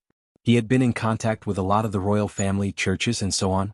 However, it was really the first time he saw someone who could give 100,000 Kindler so easily. The Temple of Wealth was really rich. When the 100,000 Kindler fell, even Soren could not help but breathe heavily. Then he smiled and reached out to take it. It would be a waste if he did not take it. He could never have too much money in his hands. Since she had already said that it was free, Soren naturally ate it first. Seeing Soren accept the Divine Power Gold card, the Priest of Wealth showed a satisfied smile at the corner of her mouth. At the same time, her expression became more and more proud. The Temple of Wealth was so confident. No one could refuse them so firmly when they had money to open the way. Gold raised her finger and turned the ruby ring on her index finger. Then she gave a look to a servant next to her. Then someone handed a document to Soren. She was quite confident and said, "The Temple of Wealth has the most powerful strength on the South Coast. The financial resources that your excellency needs to build here can be fully borne by us. At the same time, the Temple of Wealth also controls the largest and most mineral resources on the South Coast. We have a very abundant slave resource and we can replenish the manpower you need at any time. It can be said that compared to the Sea Temple that only squeezes profit from you, we can provide you more. As for what we need, it's just that you open this city to us, give us the free authority to trade overseas, and then build the Temple of Wealth here and let us develop believers for the goddess." Gold looked at Soren with some satisfaction. She believed that the generous conditions she offered could make the other party agree. But what she never expected was that after Soren took a look at the document, he said in a firm tone, "I'm sorry. I'm afraid I can't agree to these conditions." The conditions were actually quite good. The Temple of Wealth provided Soren with funds, manpower and materials. The only requirement was to open up the city's authority, give them the authority to trade overseas, and at the same time, let them develop their faith and build a temple. For Soren, who had just completed the prototype, being able to get the support of the Temple of Wealth could greatly speed up the construction progress, but it was also quite dangerous for him. Because of the Sea Temple. Moreover, after Gloria heard the conditions, she was also calm on the surface, but secretly used her spiritual sense to deal with Soren. "You can't agree. The camp is connected to the Shadow Plane. We can't let other forces know about the existence of the Wizard Tower." Yes. Hearing Gloria's words, Soren suddenly woke up. The value of the Wizard Tower was immeasurable. It must not be known to other forces. So no matter how good the conditions of the Temple of Wealth were, he could not agree. The authority of the city must be firmly in his own hands. Opening up the authority to build a temple would interfere with Soren's influence. Moreover, he relied on the Temple of the Sea behind him. Now that the Temple of the Sea Temple had not yet moved in, if he let the Temple of the Goddess of Wealth enter first, with the petty temper of the Sea Goddess, she might find out about it with Soren.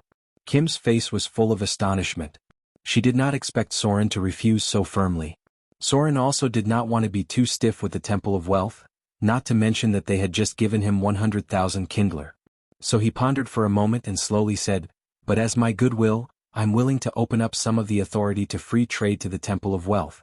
As for other things, I'm afraid I have to ask the Temple of the Sea for their opinion." The Temple of the Sea. Kim could not help but frown. She came here because she knew that the influence of the Temple of the Sea on Soren was far from that great. If he asked the Temple of the Sea, it was basically impossible to agree because the Temple of the Sea also needed faith. This place had not been developed yet. Once it became an existence similar to Port Tylon, the Temple of the Sea would immediately send priests to move in. At that time, how could the Temple of Wealth be allowed to enter? Although the forces of the gods were intricate, the establishment of a temple was like a carrot in a hole. The establishment of a temple meant that the foundation was laid. Look at Port Tylon. The Temple of the Sea and the Temple of the Storm fought countless times, but in the end, there was still no winner because both sides had the support of a temple. Building a temple here was equivalent to building half of a wizard tower. As long as the god standing behind it had not fallen, who had the ability to pull out a temple with divine power in the end? in the Battle of Amber City. So many legendary challenge-level Terror Knights could not easily take down any of the temples. It could be seen how strong the defense of the temple was. Soren could not allow the power of the temple to enter his territory. Even, if possible, he wanted to exclude the power of the Temple of the Sea from the periphery. This was also the reason why he kept planning to expand the port. There were too many important secrets in the camp. Kim's expression was a little stunned and disappointed, but she did not give up because coming here was her task. If she did not complete the task, it meant that the temple's evaluation of her would be lowered. Gloria had a smile on her mouth and secretly said to Soren through telepathy, "Keep her steady. She still has important uses. We can use her as a bargaining chip and take the opportunity to make demands to the Temple of the Sea." Take both sides? Soren was stunned for a moment, and then he was also thoughtful. He could not help but turn his head and look at Gloria in surprise. This woman's political acumen was very high. Facing Soren's surprised eyes, Gloria smiled indifferently, then raised her hand and gently lifted the long hair on her earlobe, and looked at him with her eyes. "So." Soren stood up and said, "If you are not in a hurry, maybe you can stay here for a few days. I can immediately send someone to ask the Temple of the Sea. You should have seen the port here. The land there is very open. In fact, I am preparing to sell some of the land there. Although the price is a little expensive, I think you should be able to see the potential of the land with your vision." A very clever answer. The priest of the Lady of Riches was thoughtful when he heard that. He then looked at Soren deeply and said, "Of course. Okay. I will stay here and wait for your reply." He did not agree to the conditions of the exchange, nor did he agree to let them build a temple, but he was willing to sell a part of the land. This seemed to be very profound. In Kim's opinion, Soren was undoubtedly still quite afraid of the Temple of the Sea and did not want to lose the support of the Temple of the Sea. But he was also attracted by the superior conditions of the Temple of Wealth and did not want to easily give up such a powerful support. So there was such a euphemistic answer. If he was willing to sell the land near the port, then the ownership of the land would belong to the Temple of Wealth. Even if they could not build a temple openly, it could be used as a stronghold for the Temple of Wealth to develop their faith. As for whether they could build a temple here to strengthen their faith in the end, it was obvious that he wanted to see the strength of the two churches collide. A very cunning and treacherous man. He wanted to swallow the benefits from the two churches, but he did not want to be involved in the struggle for faith between the two churches. A piece of land. Kim had seen the terrain of the port. It was a very superior natural port. If this place developed into a place like Port Tylon, then the port would undoubtedly be the most prosperous place with the most people. The fleet coming and going would fill the entire port. On the contrary, the camp here was built inside and surrounded by mountains on two sides. One side was close to the tropical jungle, and it was a little far from the port. So, geographically speaking, it was not very superior. However, the terrain here was quite open and could be used to develop farmland. When she came, she saw a lot of farmland. She thought so in her heart. Kim could not help but have a little more contempt for Soren. After all, he was just a pirate leader who did not have much business sense. He only thought about the things dug out from the land and did not realize that the greatest wealth here was trade. If she were to build here, the city would definitely be close to the coastal port and directly build a port city. Now, if the port was developed, it was equivalent to laying out two cities. Even if they were relatively close to each other, they would not be connected in the end. With the powerful strength of the Temple of Wealth, it was not impossible to encroach on the port little by little. If they swallowed the port and occupied the core area of trade, then the value of the city here would be reduced a lot. Her excellent business vision made her realize that the port was the key. In the future, the struggle for faith would also be in the bustling port area. Now, the most important thing was the confrontation with the Temple of Sea. If they could not collide head-on, they could only give up part of the benefits to each other and strive to let each other take what they needed. The friction between two powerful gods' churches was a very scary thing.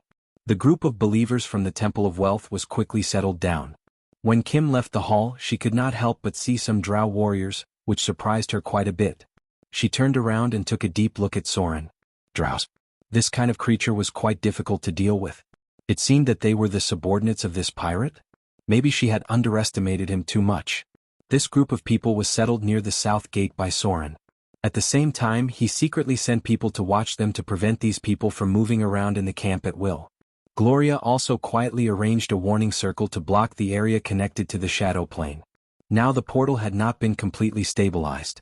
If the portal was stabilized, the shadow cracks would be concentrated, and then other places in the camp would not be able to enter the shadow plane. The port was being developed, and when the time was right they still had to be settled near the port. This may be an opportunity. Gloria waited until the priest of wealth and the others left, then immediately came to Soren and said, "The goodwill from the Temple of Wealth will make the Temple of Sea full of crisis. This can fight for more benefits for us." "I know." Soren nodded gently. But then he said in a deep voice, "But this matter must be considered carefully because if we are not careful, we may offend two churches at the same time."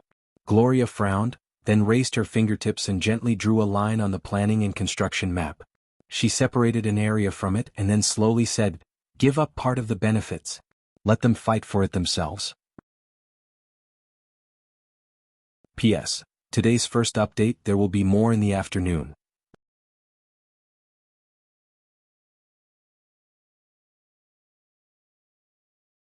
Chapter 344. The arrival of the priest of the Lady of Riches made Soren a little more vigilant. That was, as his strength grew, he would inevitably attract the attention of many powerful veteran forces. This was something that could not be avoided. Perhaps when Soren was not strong enough, these forces would choose to ignore him. But when Soren broke through a certain threshold, they would inevitably come into contact with him. Fortunately, it was the priest of the Lady of Riches who came. If the Storm Temple secretly sent someone to contact him, things would be even more troublesome. This place was close to the rainforest of the Amazons. If he refused, he would be attacked. In the end, he was not strong enough. If Soren could ignore the influence of the Sea Temple, then he could confidently say, "This is my territory, I'm the boss." Advancing into the realm of legends, Soren felt that he had to speed up his progress. If there were 3 legendary figures in charge, no temple would dare to act rashly. So after settling down the priest of the Lady of Riches, Soren could take people to deal with the Quetzalcoatlus. Gloria was in the camp, and the wizard's eye was always monitoring the crack in the shadow plane. He was not worried that the other party would discover the secret here. So he took a group of people to hunt the Quetzalcoatlus early in the morning. As a dangerous dragon subspecies, they could bring Soren a lot of slaughter EXP, and he would definitely level up as a wizard.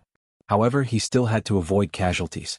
It was not realistic for Soren to hunt these Quetzalcoatlus alone.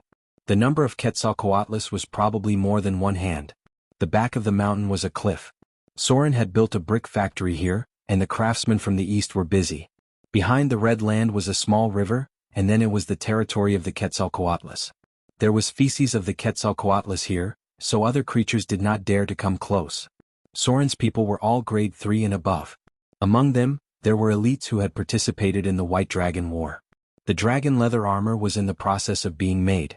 This process was not easy, and they might need the help of the drows. A group of people climbed up the mountain. Before they got close to the cliff, they heard the low roar of the Quetzalcoatlus. These dragon subspecies found them, but they did not attack. Instead, they roared at them and tried to drive them away. Swoosh! Soren shot an arrow at the wing of one of the Quetzalcoatlus. This provocation angered the beasts, and 2 of them roared and swooped down from the sky. "Out of the way!" Soren shouted, pulled out his curved sword Icing Death, leaped up and stabbed into the Quetzalcoatlus' abdomen. The force of the dive knocked Soren away, but this force also turned into an impact, allowing Soren to cut open the belly of the Quetzalcoatlus in front of him, directly opening a wound nearly 2 meters long. A large amount of blood and intestines spilled out. Finally, the Quetzalcoatlus hit the ground with a bang, and half of its dragon wings smashed into Soren's abdomen. Cough, cough. Soren coughed and spat out a mouthful of blood. He had suffered some bruises, but it was worth it. The Quetzalcoatlus in front of him was on the verge of death. Pucci. The scimitar cut through the head of the Quetzalcoatlus and beheaded it. A row of data appeared. Activated sword form, beheading. You've dealt 72 damage to the target. Beheading successful. Target dead. You've gained 5600 slaughter EXP. Soren's battle was glorious, but the situation on his men's side was not very good. Although they hit the enemy with their javelins when they spread out, one of them was hit by the Quetzalcoatlus. Even the iron armor could not withstand the sharp claws of the Quetzalcoatlus. Their chest was almost pierced through, and even their ribs were lifted up. The large dragon subspecies attack was quite fierce, and with the advantage of their large size, their strength was enough to send a mammoth flying. One of Soren's men was killed by a diving attack, and the Quetzalcoatlus immediately wanted to fly into the air. Of course, Soren would not let it fly. He immediately picked up a javelin and threw it. The javelin whistled out and hit the enemy's wing, causing it to stagger and fall to the ground. Without a chance to fly into the air, the Quetzalcoatlus immediately swept its tail, then opened its mouth to bite the nearest person. Let me do it. Soren needed to gain slaughter EXP, so he naturally could not let his men kill it. He shouted, "Everyone spread out and attack with javelins. Brute force. Haste." Soren activated the permanent haste spell on his legendary boots, and his whole body turned into a shadow as he rushed towards the Quetzalcoatlus. Although equipment with permanent spells could be activated for a whole day, it was not so convenient in normal life, and sometimes it could not achieve the effect of a surprise attack. Most of these permanent spells were activated during battle.